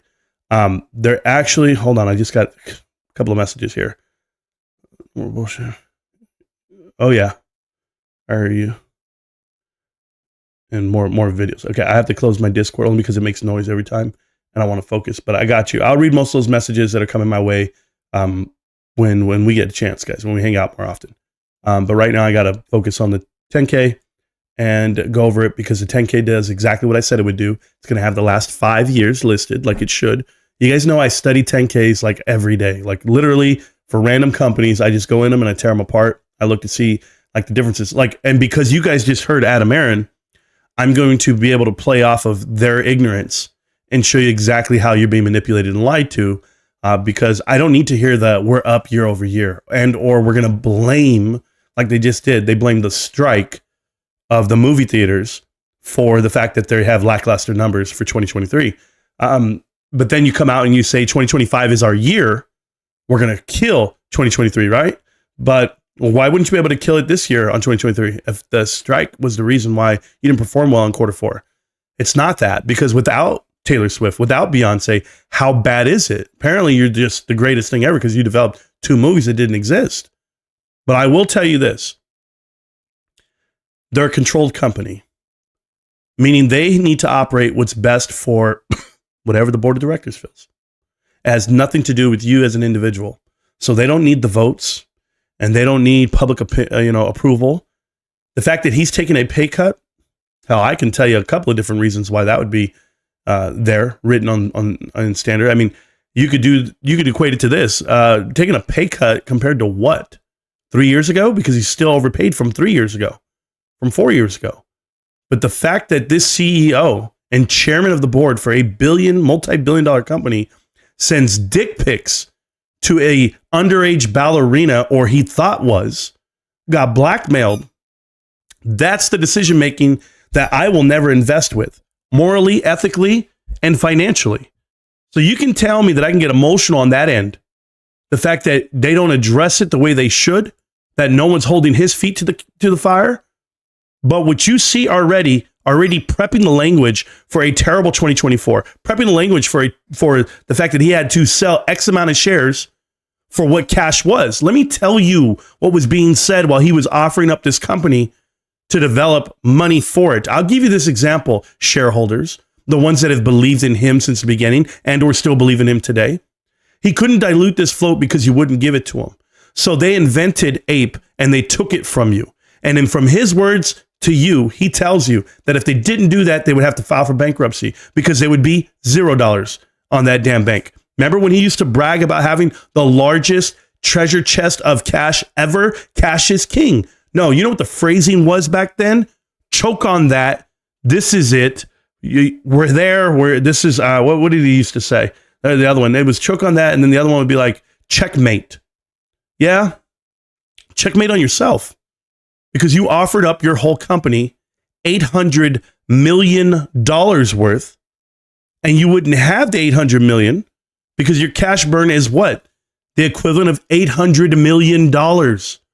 Guys, they're losing $1 billion a year still, no matter what outcome happens. So I don't care about a strike on hand. Nothing can change what's happening here. It's inevitable. 2024, how do you get through it? Are you guys aware of what the covenants are?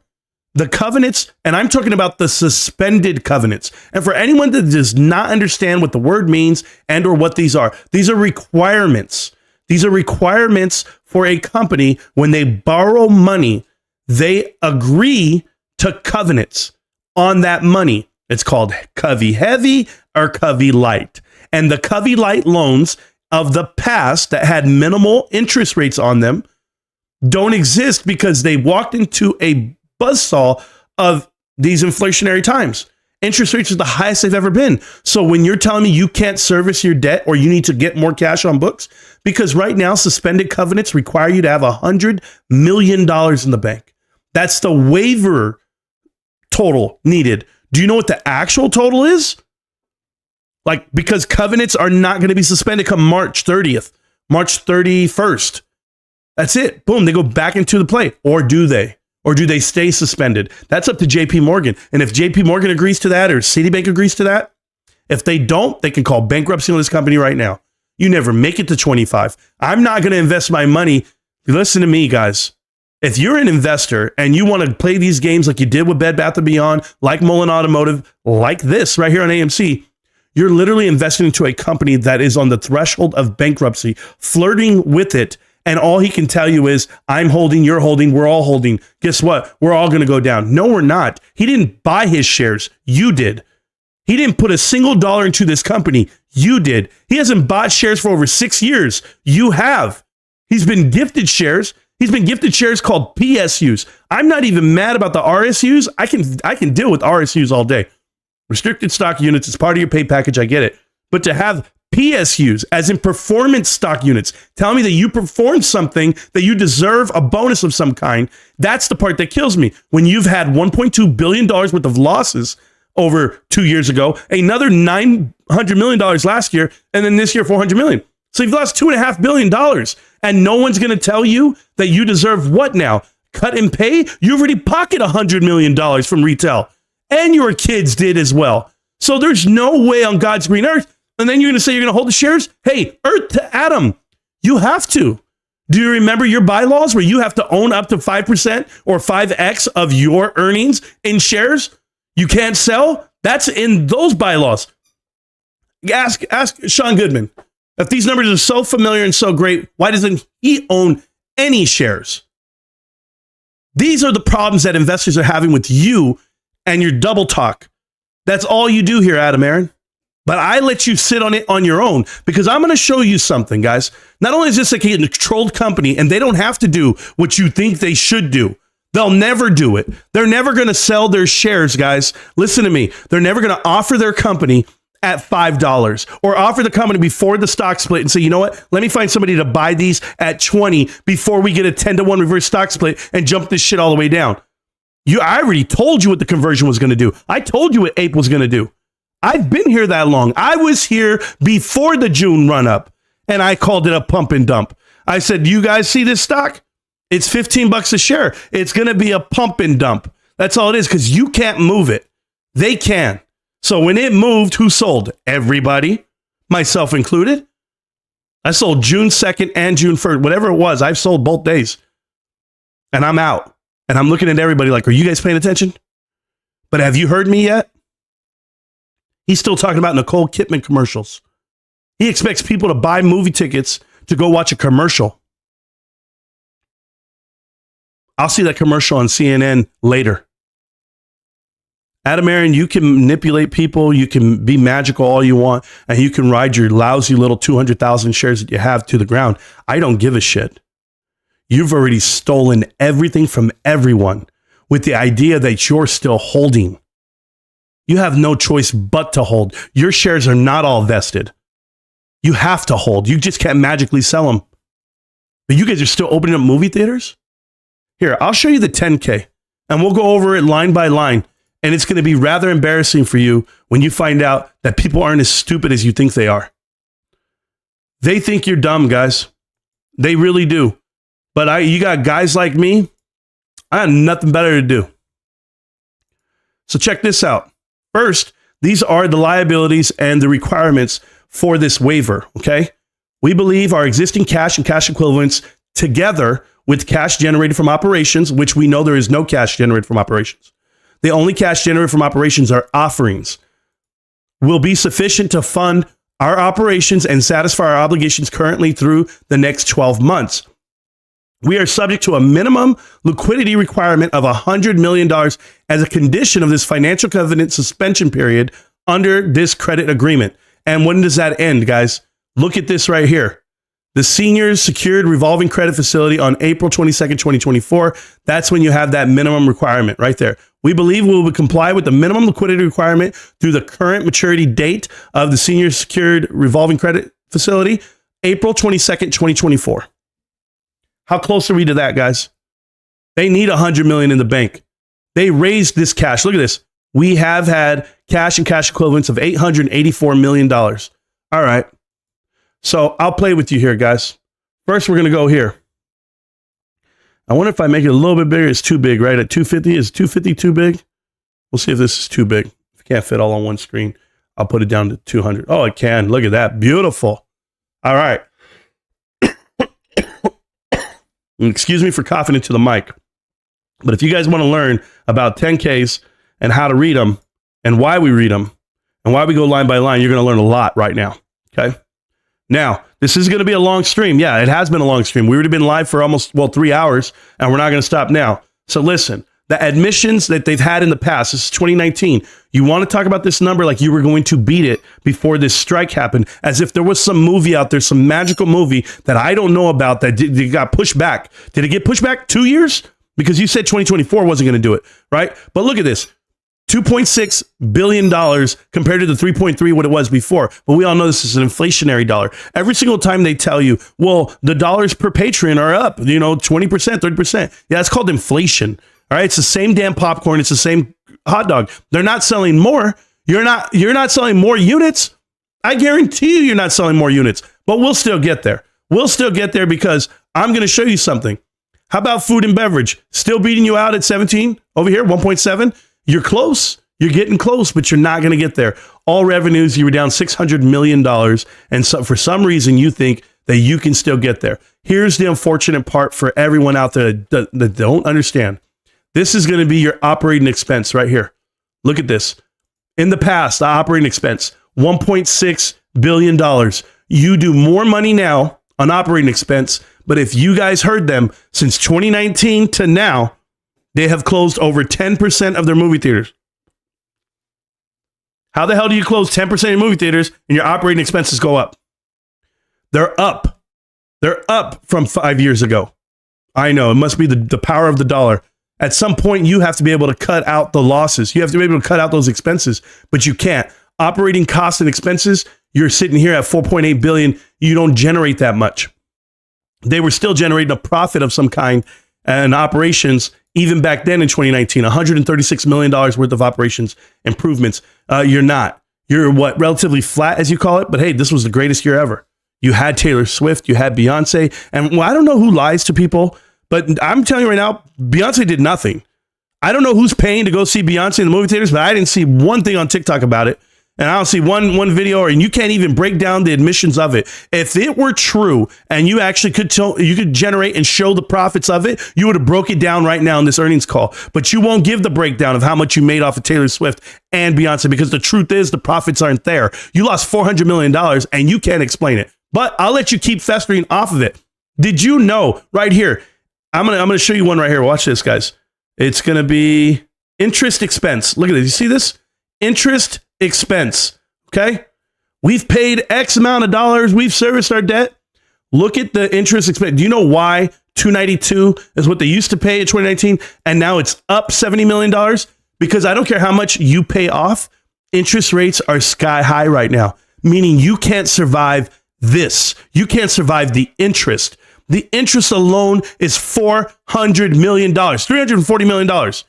You mean to tell me the thing that you're upside down on this company, the thing that you actually lost money on, was the fact that interest was $300 million. Out of the $396 million that your company lost, 370 was interest. 370 was interest, guys. I can't even explain to you how ridiculous it is that you can't service the $5 billion worth of debt. This is a college kid telling you he wants to buy a car and a house and do it all, but his job can't pay for the interest on the credit cards he's already dialed up back in the day. You can't do it. You can't have a clean slate. You need to file for bankruptcy. This is the way you need to do it, period. Now, you sit there and do nothing. Thank you for telling us, this is another guy, monkey guy's back. I block him and ban him, and he's only makes another account. He'll be okay. I do nothing. You guys are absolutely right. Why are you worried about me, bro? Why are you following me? That's what I want to know. So all this cash raised, okay? We're going to talk about all this cash that they raised right here. $884 million. Now, we know they raised $850 million based off of offerings. So they would have nothing. There would be zero. There would be zero because back in the day, they had zero. They had $262 million. They couldn't service the $5 billion then. You can't do it now. The only difference from back then in 2019 to now at 2023 is all of the dilution.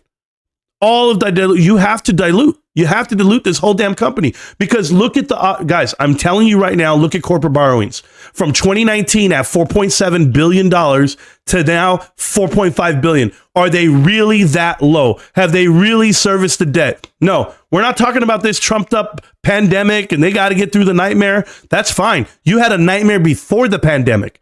Explain that to me, Adam Aaron. You haven't just been the CEO of AMC since 2020. That's not when you got this job. You've had this job for almost 10 years now. You have retained earnings of $7.7 billion loss. There needs to be an explanation of this. Why not talk instead of block? What is there to talk about? Here, let's do this, TikTok. We'll make it about you and how you feel that I'm wrong by going over the 10K about AMC. What is it? You say you predicted this all 3 years ago. Where's your platform? Where's your video? Where's your Reddit post? Where's your Twitter? Where's your face? Here, we'll do this. I'm going to go like this. Watch this. Here you go. Now, how do I go ahead and make you part of this chat? I want to put you on the screen, bro. Join up. I want to add you to the live, and I'll show the whole world who you are and what your name is and what you do for a living. Because if you're not willing to put your name behind the words, they mean nothing to me. Now, AMC went from $1.2 billion in the positive on shareholder equity all the way negative to 184. AMC only owns 35 movie theaters out of the 800 plus they have. They only own 35. That means they have no assets to sell off, guys. It's about to be drastic for them. It's the darkest 2024 of your lifetime. I don't know how he makes it out of it. He actually messed up. He said, "Oh, this is going to be great for the year, for next year, for this next year." And then he goes, "And for years to come." That's what he said. You're a shill. Thank you. I'm sitting in my wife's basement, man. Yeah, there it is. Doing it all. Total assets have shrunk from $13 billion all the way down to $9 billion. Anybody understand that yet? Total assets have shrunk $4 billion on this company. I make 1,000 plays a day. Look, okay, good. Now I need to block this kid too. It's almost where I'm just going to shut them down. I hope you have another burner account, okay? I'm done. These guys who don't go to work and they think this is what life is, I make more money at work. Sorry.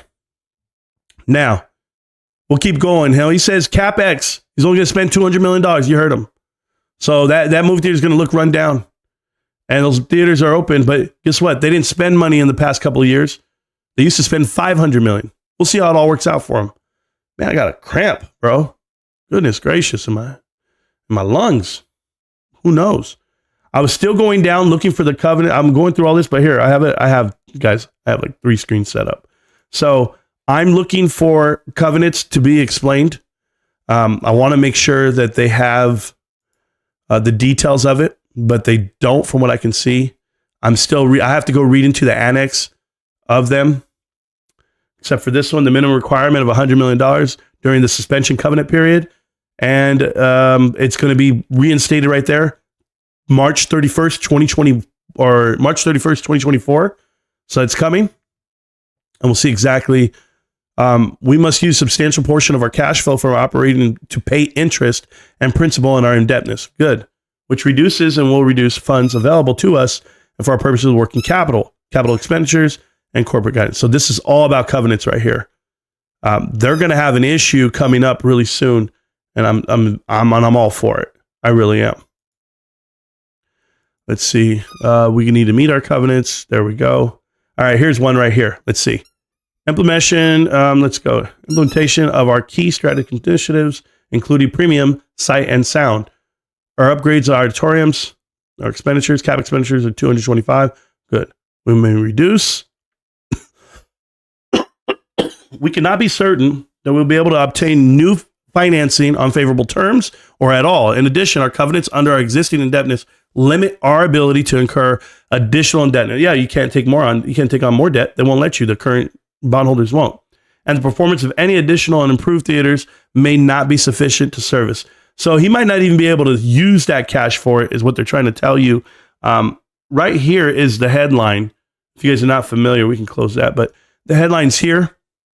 Citi, Goldman extend the AMC covenants. So it's Citi, Goldman, and Credit Suisse have extended AMC's covenant waiver all the way until March 31st, 2024. So that's what that was. Dang, my dog ran out with his toy. So cool with him. Let me keep going and see what I have here. I like it when I'm sweating, guys. I haven't sweat in like a week or two. So I'm happy that I'm sweating. My body's sweating again. That's awesome. Monkey B's back. Yeah, I'm giving out financial advice. Record me, I guess, man. There you go. This guy is bringing every account to me, man. I don't get it. I don't understand why these guys bother me. Like, why me? What is it that you have against me, and what do? I don't understand it. Since April 2024, they cannot do a dividend, so let's just get that out of the way. We have been prohibited from making dividend payments in accordance with a covenant suspension conditions that they have. So there's one of the covenants that they have. The payment of future dividends after expiration of our covenant suspension conditions and borrowings, okay? So they could never do it. That's cool. That's good to know. So I don't want to hear the next guy say they're going to pay a dividend. They can't. The Odin notes due 2027 contain covenants that limit Odeon and certain subsidiaries' ability to, among other things, acquire additional indebtedness or guarantee indebtedness. Okay, good. So they can't do it. They can't declare or pay dividends, redeem stock, or make distributions to stockholders, make investments, or enter transactions with affiliates. Oh, they can't do anything. They can't merge, consolidate, merge, or sell, or otherwise dispose of all substantially all the respectiveness assets. Oh, wow. So they could do nothing. They got to sit with their Odin movie theaters. These covenants are subject to the number of important limitations and exceptions. We used the $363 million net proceeds from those notes and the existing notes to fund a payment in full for some other debt. So they borrowed money to pay off other people's debt. Wow, borrowed a credit card to pay off a credit card, bro. That's awesome. I think they have done everything to stay alive. I guess that's a good thing for some people, they think. Compared, yeah, so they have more cash now than they did last year. Good. As a financial, there we go, the suspension of the period. Good. I'm still reading. Covenant suspension conditions, credit agreement. The payment of future dividends after expiration of our covenant suspension conditions is subject to the board of directors' discretion and dependent on many considerations, including limitations imposed by covenants and agreements. Yeah, exactly. So it's just not going to happen. No dividends are coming, guys. We know that. Liquidity. Yep, we know the 100 million. We get that part. On March 8th, they had another additional one. They had an additional one, period ending. So I got to end up reading all these extensions. Extended the covenant suspension period. So they actually had a covenant suspension period during the pandemic. I know that part. I read that. We're good there. In 2020, they entered their 8th amendment to the credit agreement with Citicorp North America as an administrative agent pursuant in which certain restriction provisions, including modifications to the covenants, limiting indebtedness. Good. Liens and investments. Yeah, it's hard. I don't even understand how he's going to get there. Citicorp North America, senior note facility. No. They can do nothing. They can do nothing. They're going to be in big trouble. And I want to know where the terms are because I want to know what they owe this year. It can't be much. They keep pushing it off. So the aggregate principal of $400 million. Wow. So they borrowed $400 million to pay off something else. That's crazy, bros. Just keep reading. It'll be good. Implied covenant of good faith and fair dealing. On February 16, 2024, the company filed a motion to dismiss the amended complaint. Oh, really?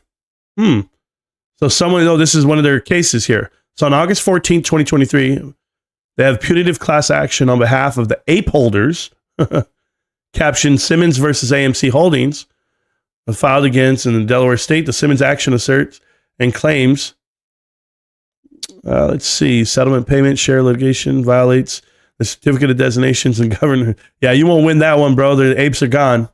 So that was everything about covenants and the 10K. I literally looked at the whole 10K on that. But I'm going to keep going down, see if I see anything I like.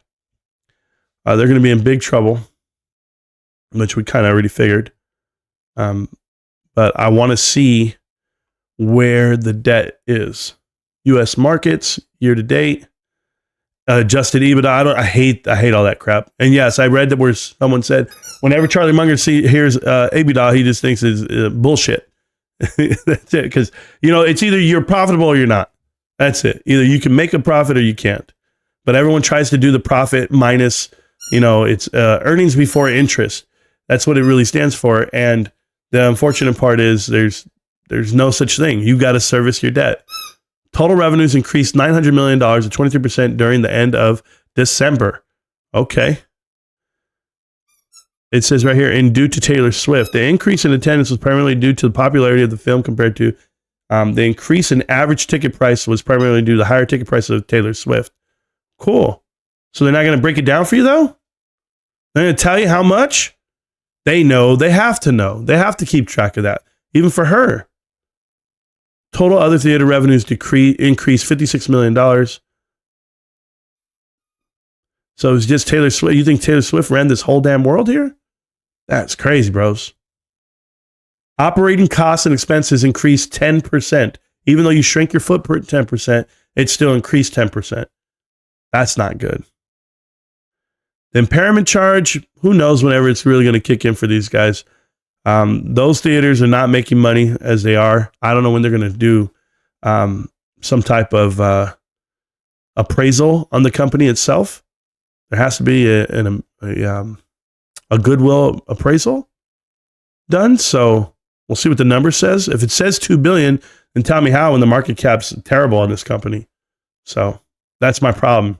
You can't tell me that the market cap is more, or the goodwill is more than the market cap. It should never be that way. But we'll see. As I keep reading. Oh, right here, look at this. So they got an impaired loss of $49 million on 68 theaters. Okay. So off of 68 movie theaters, they got $49 million loss. Would you imagine if they had 680 movie theaters that they reviewed? Would it be 400 million? Something like that. So we'll see. I think that guy's making another account to come after me. He'll be okay.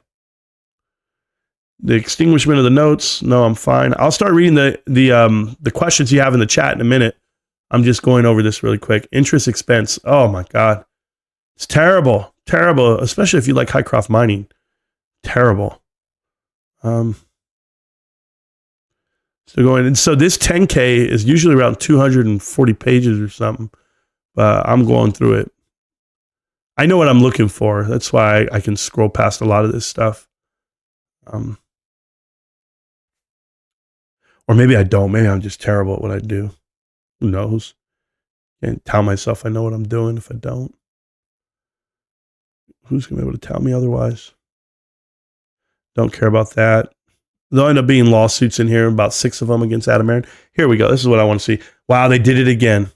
They did it again. You had 5 years that you could have showed me admissions. Instead, you just show me what you have here. So, yeah, thanks, bro. I want the actual number of people that come through the building. I don't want to know this bullshit. This is the quarterly number, or it's the year to date number. Good. They're terrible. When are they going to go positive? Never. They'll never go positive. It's not even possible, guys. Nope. I'm reading. Yeah, they put goodwill at $2.3 billion. $2.3 billion. How? How is that even possible? Your company's not even worth that. When is that going to show up? Yeah, it was supposed to show up this one. If I'm not mistaken. But hey, I've been wrong before. Just, I don't think I'm wrong when it comes to evaluating this company the correct way. And Adam Aaron, dude, if you guys think I talk, that guy's unbelievable. So, goodwill represents purchase, blah, blah, blah, holding. The company evaluates goodwill at 2 reporting units, domestic and there we go. Also, the company evaluates goodwill. Okay, so when is it going to do it? It would show you the value here instead of just telling me that. You're showing me nothing. You just show me right here. As of those dates. You're saying goodwill went up? Yet they had an impairment charge of 130 million? Nah, I don't understand that at all. So I'm right here. That's what I'm talking about. $107 million loss. All right. Well, we'll see what it's all about. They lost another. They're losing about $1 million per movie theater, and they have 900 movie theaters, 800 some movie theaters. So they should be losing $1 billion. There's just no way around it.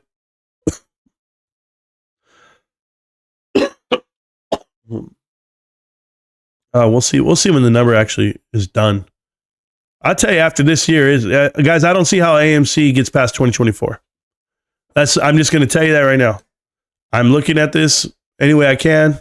I've looked at the domestic box office for this quarter already, and I don't know how they survive unless they have somebody who's willing to buy the whole company this quarter. Like right now, they have to dilute this float. Like there's no way around it. So I don't know what they're going to do, but there's just no way. We go, watch this. No, not that one. No, they're going to pay millions for that. I don't even care.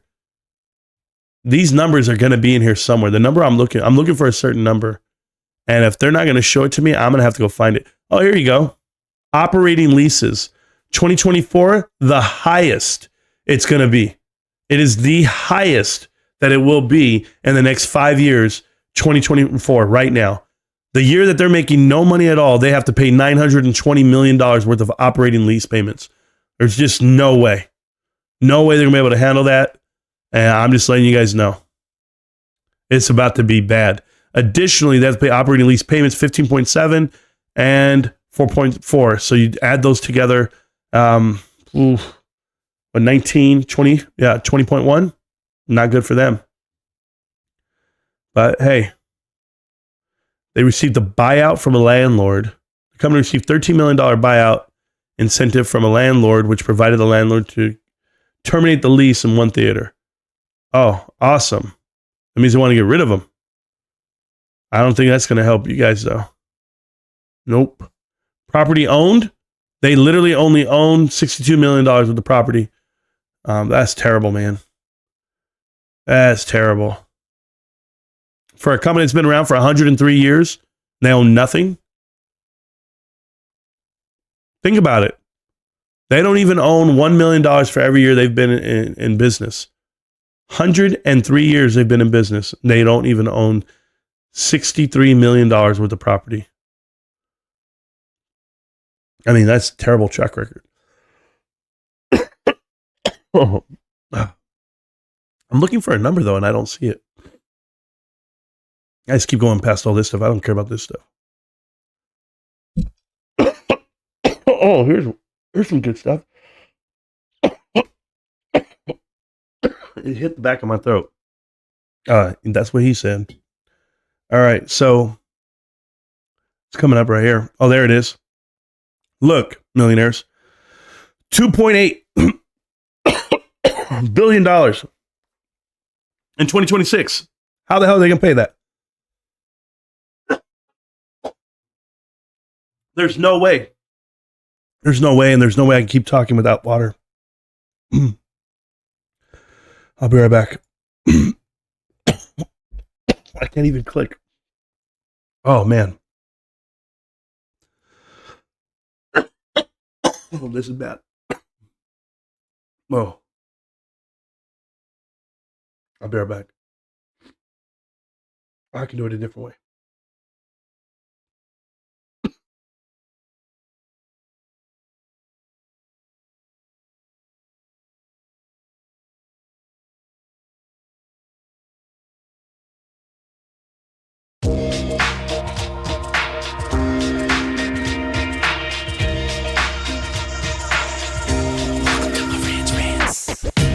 Welcome to Marantz Rantz, no advice on finance. Spin the wheel and take a chance. Get an NFT and a little education. The system got undertold, that knowledge is flotation. You wanna learn? Well, you came to right place. You're pumping AMC, might get slapped in the face. Get your due diligence, know who the villain is. Don't be a sheep when the shepherd's carnivorous. So come learn, laugh, and maybe you win big. And listen up, y'all, the wheel is not rigged. Everybody get a chance in the live chat. Kyoto spin wheel, you win just like that. Retail fight back and this retail winning. Y'all just wait, man, this is just the beginning. All fellow simians, GME group singing the truth. We just chillin', infinity pool swimming. So welcome to Marantz Rantz. A lot of knowledge but no advice on finance. Don't even need pants, you can tune in naked like Henny the Mayo Man. Internet's most hated. Don't wanna lose your money, then it's time for you to listen. If you're ignorant, invest in AMC, a superstition. The stream about ready, they told us to don't dance. I do what I want. Welcome to Marantz Rantz. Welcome to Marantz Rantz. Welcome to Marantz Rantz. Welcome to Marantz Rantz. Welcome to Marantz Rantz. Welcome to Marantz Rantz. Welcome to Marantz Rantz. Welcome to Marantz Rantz. Welcome to Marantz Rantz. Welcome to Marantz Rantz. Welcome to Marantz Rantz. Welcome to Marantz Rantz. Welcome to Marantz Rantz. Welcome to Marantz Rantz. Welcome to Marantz Rantz. Welcome to Marantz Rantz. Trying to recover from the sickness. I think I just hit a wall. So let me keep pushing for a little bit. I'm gonna try, man. All right, let's keep going. Man, sorry guys. It's a little overwhelming what my body's been going through over the last 2 weeks, 3 weeks. COVID came in, kicked my ass, and then it opened my body up to, all this infections and stuff, and I've been trying to get over it. I'm a soldier, baby. It's just tough.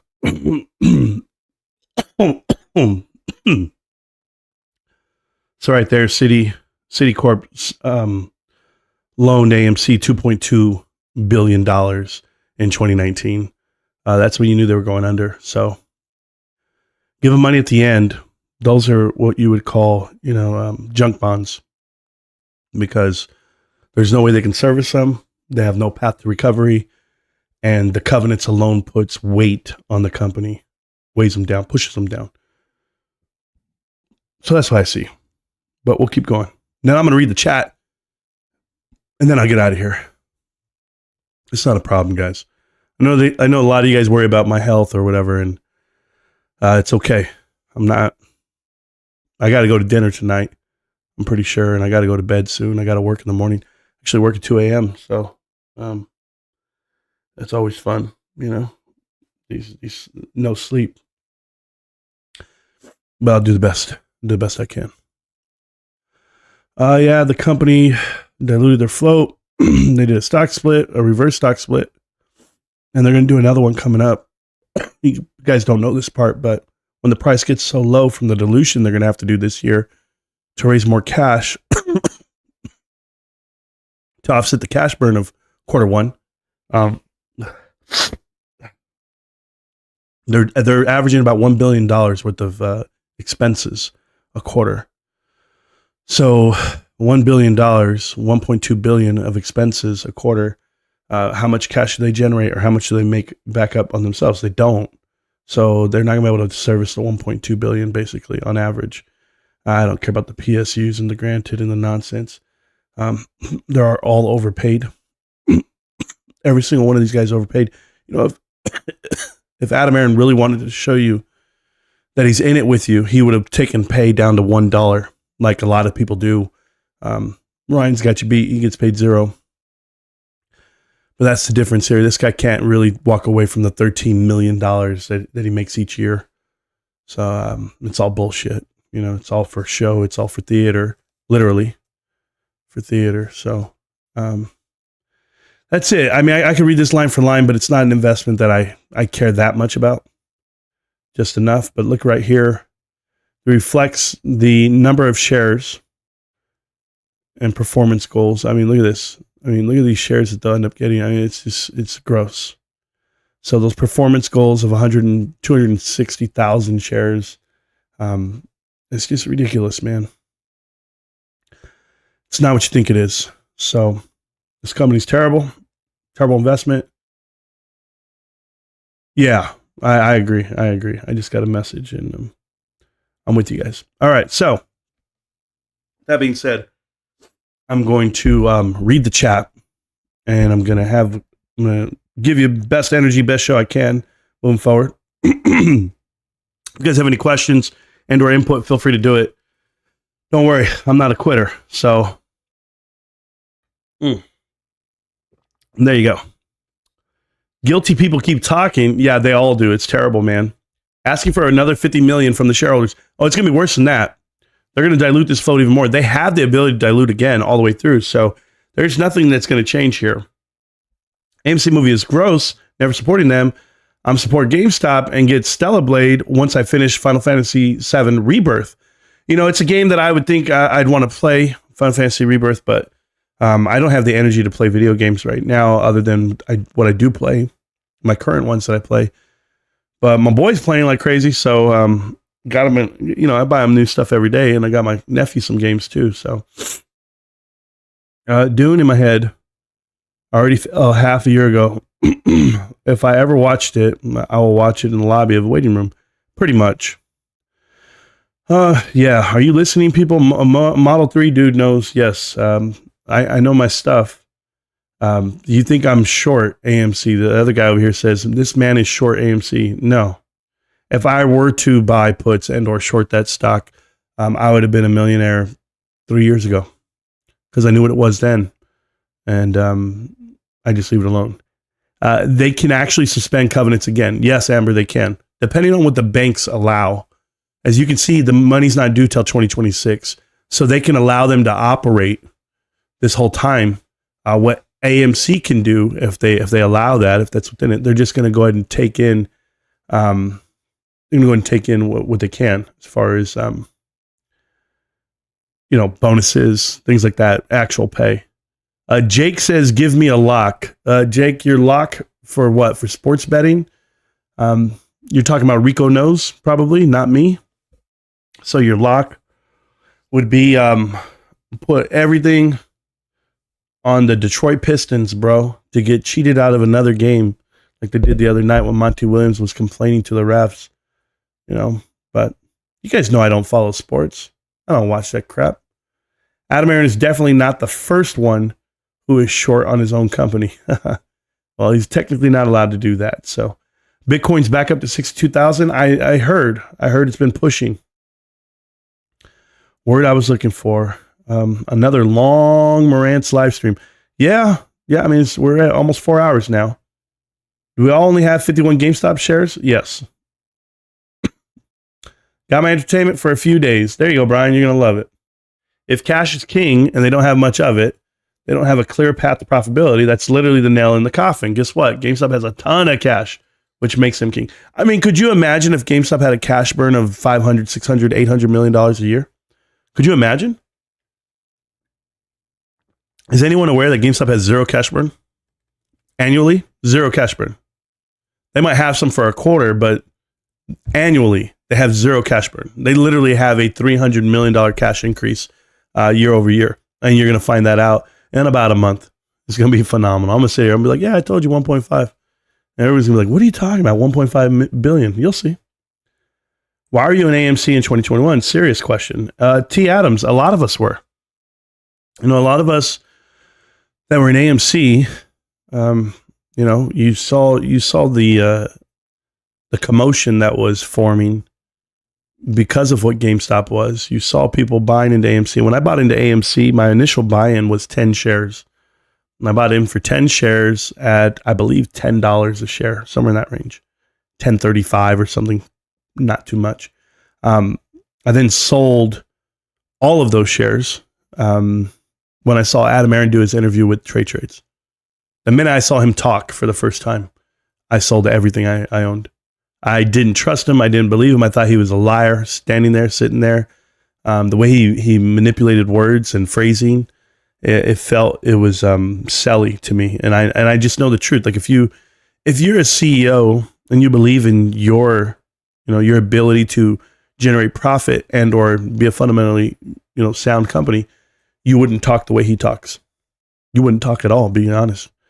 So I sold, and then I bought back in when the stock was down to like $8, $8.98, $8.99 at the time in May. I bought in 2 shares, okay? And off of 2 shares that I sold, I sold at 20, 28, 27. I bought back in at 31, sold again at 49, somewhere in that range. I have started a lifelong vendetta to push out the correct information on AMC because of 2 shares, bro. That's how petty I am. I don't think people understand. It's about having the right message and the truth, and people educating themselves on what they're looking at. You're looking at a terrible company. You're looking at a bankrupt company.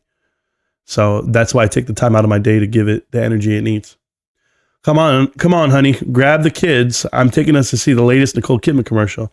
I mean, I don't know what old man finds her attractive. He obviously doesn't. He's into younger women. But Nicole Kidman was cute and all, and Eyes Wide Shut. Not now. If the fundamentals were bad since 2014 or so, why is Marantz and AMC as recently as 2021? T. Adams, I just told you why, but it's cool. I know you're trying to break me down.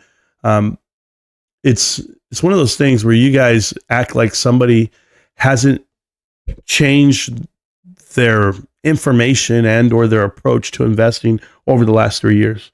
I've literally educated myself more than I ever thought I would when it comes to investing.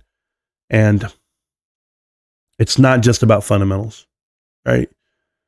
So it's mainly about the leadership for me on why I invest. But integrity would bet on the destruction of an American company. Oh yeah, there you go. Richard Lewis? I don't know who Richard Lewis is. Or do I? I don't know. AMC is dead. Here's my take. I took all your money. Yeah. We jumped in AMC, saw what it was and jumped out. Made a little bit of money on the run up. Yeah. Sorry, didn't stay at TikTok. But I'm really interested in 10K. I know, it's okay. There are YouTube videos of it 3 years ago that you can go watch. True. Greetings and salutations. Thank you so much, Richard King. My dog is tweaking out listening to your pup play with a squeaky toy. Yeah, now my dog's over here. What are you doing? Playing with the lights. I don't know what he's doing, man. I still have shares, been holding for 3 years, but took a short position to play earnings, so you'll be okay. People just want to be heard. I heard that, man. Stop speed reading them first, and then we can go over it. Yeah, hit the like button. Yeah, I mean, there's not so much that I want to go over every damn line of the 10K because there's nothing hidden in there. There's nothing hidden for potential and or that they're not like GameStop.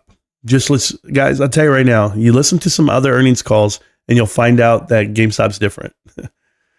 These guys try to gloss up what they have. They try to paint, they try to put lipstick on a pig, and that's not what GameStop does. So DTN has 17 and bought much higher and a big deal today. Michael Anthony, you said that the last time you were here, Michael Anthony, and you kept doing it. So good luck with your day, okay?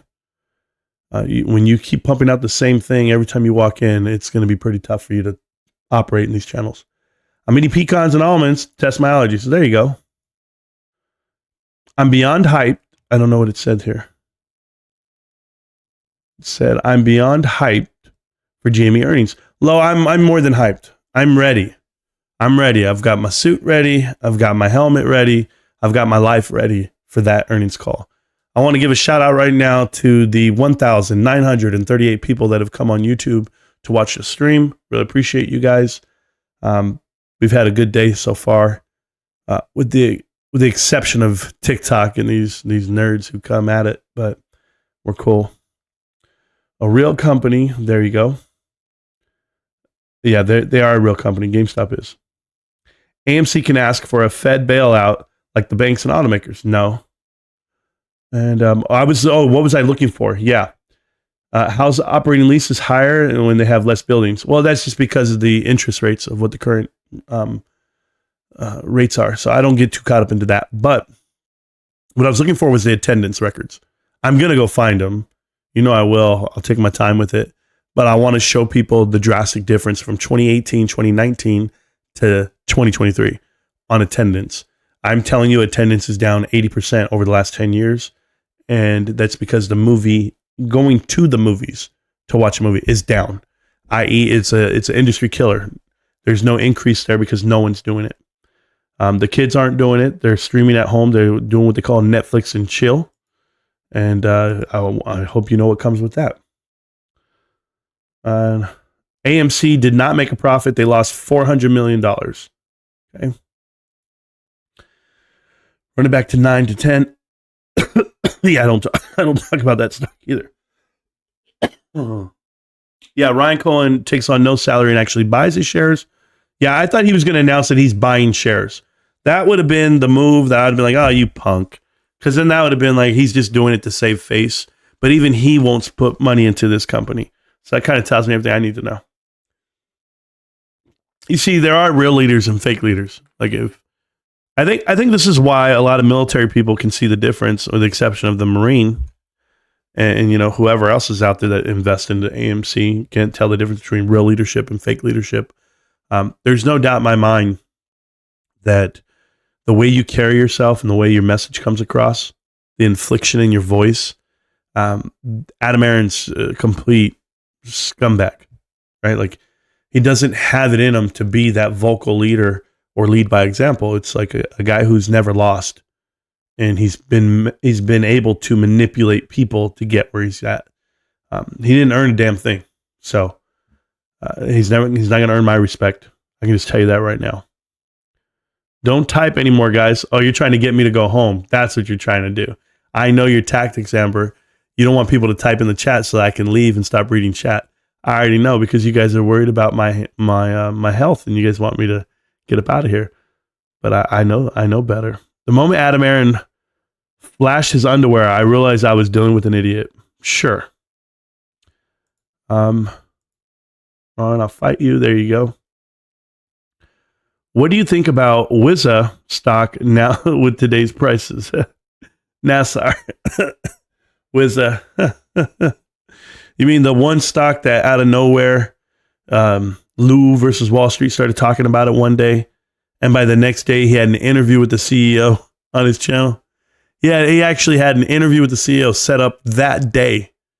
Explain how that happens. It doesn't happen.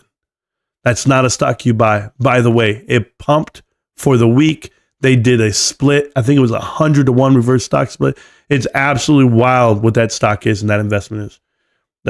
Please don't ever talk to me about it. That was trash then. It's trash now. Hit the like button, subscribe button. Let's go, Marantz. Yeah, you can hit like and subscribe. I really appreciate it, man. I really do.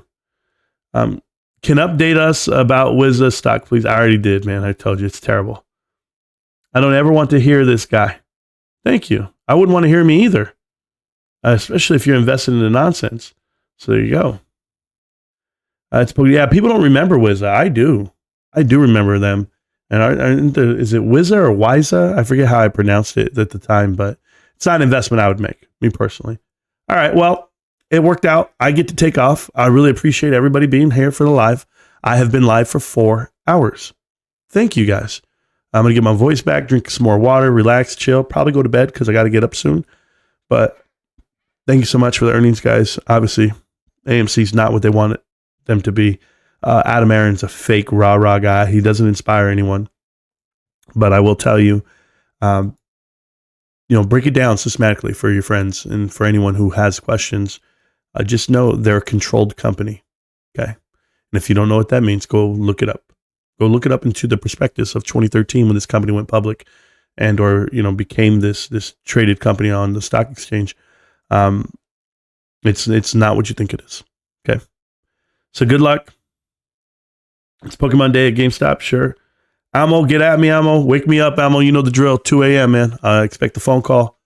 If you guys don't know, Ammo calls me 2 a.m. And I'm going to try to get ready. I'm going to try to get well. And thanks again for everyone out there. Hey, I want to do one special shout out before I take off.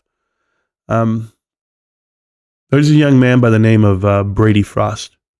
You guys know him. He's in the chat all the time. He's a father. He's a great investor. He invested in GameStop. He supports it. We've talked on the stream before. And he sent me a gift. He sent me and my son a gift. My son and I. Some books to read. And I just want to tell him I got the note. I got the message in there. And it was so heartfelt. It was warm. And that's when you know you can connect with other people. I don't care if it is the internet. It's just so heartfelt. It really was. And I know everybody's connected with me. Everybody sent messages. God, there's Sharon, there's Amber, there's Almo, there's Stacks. Everybody. And there's more than that. I promise you, there's more than that. But the hundreds of people or thousands of people that I get to engage with every day, I just want to say thank you from my family to yours. I will be here for earnings. I don't know if I'll be here every day like I have been in the past couple of weeks. I know I took this week off, but I need to recover. And as you can see, I'm still not fully recovered, but I'm getting there. I promise you. Okay. So let's keep killing it, guys. Let's keep doing our thing. Talk about the channel, give it out there. Talk to some people. I know you guys want to keep me the best kept secret on the internet, but help grow the message if you can. You do your part, and I'll keep doing my part. Okay. I'm not worried too much about anything else because I think people find us soon enough. It's been the trend every single time they find us. Same thing everyone always says. I wish I would have found you sooner. Me too. GameStop. Can't stop, won't stop. GameStop. I'm going to see you around, millionaires. Peace.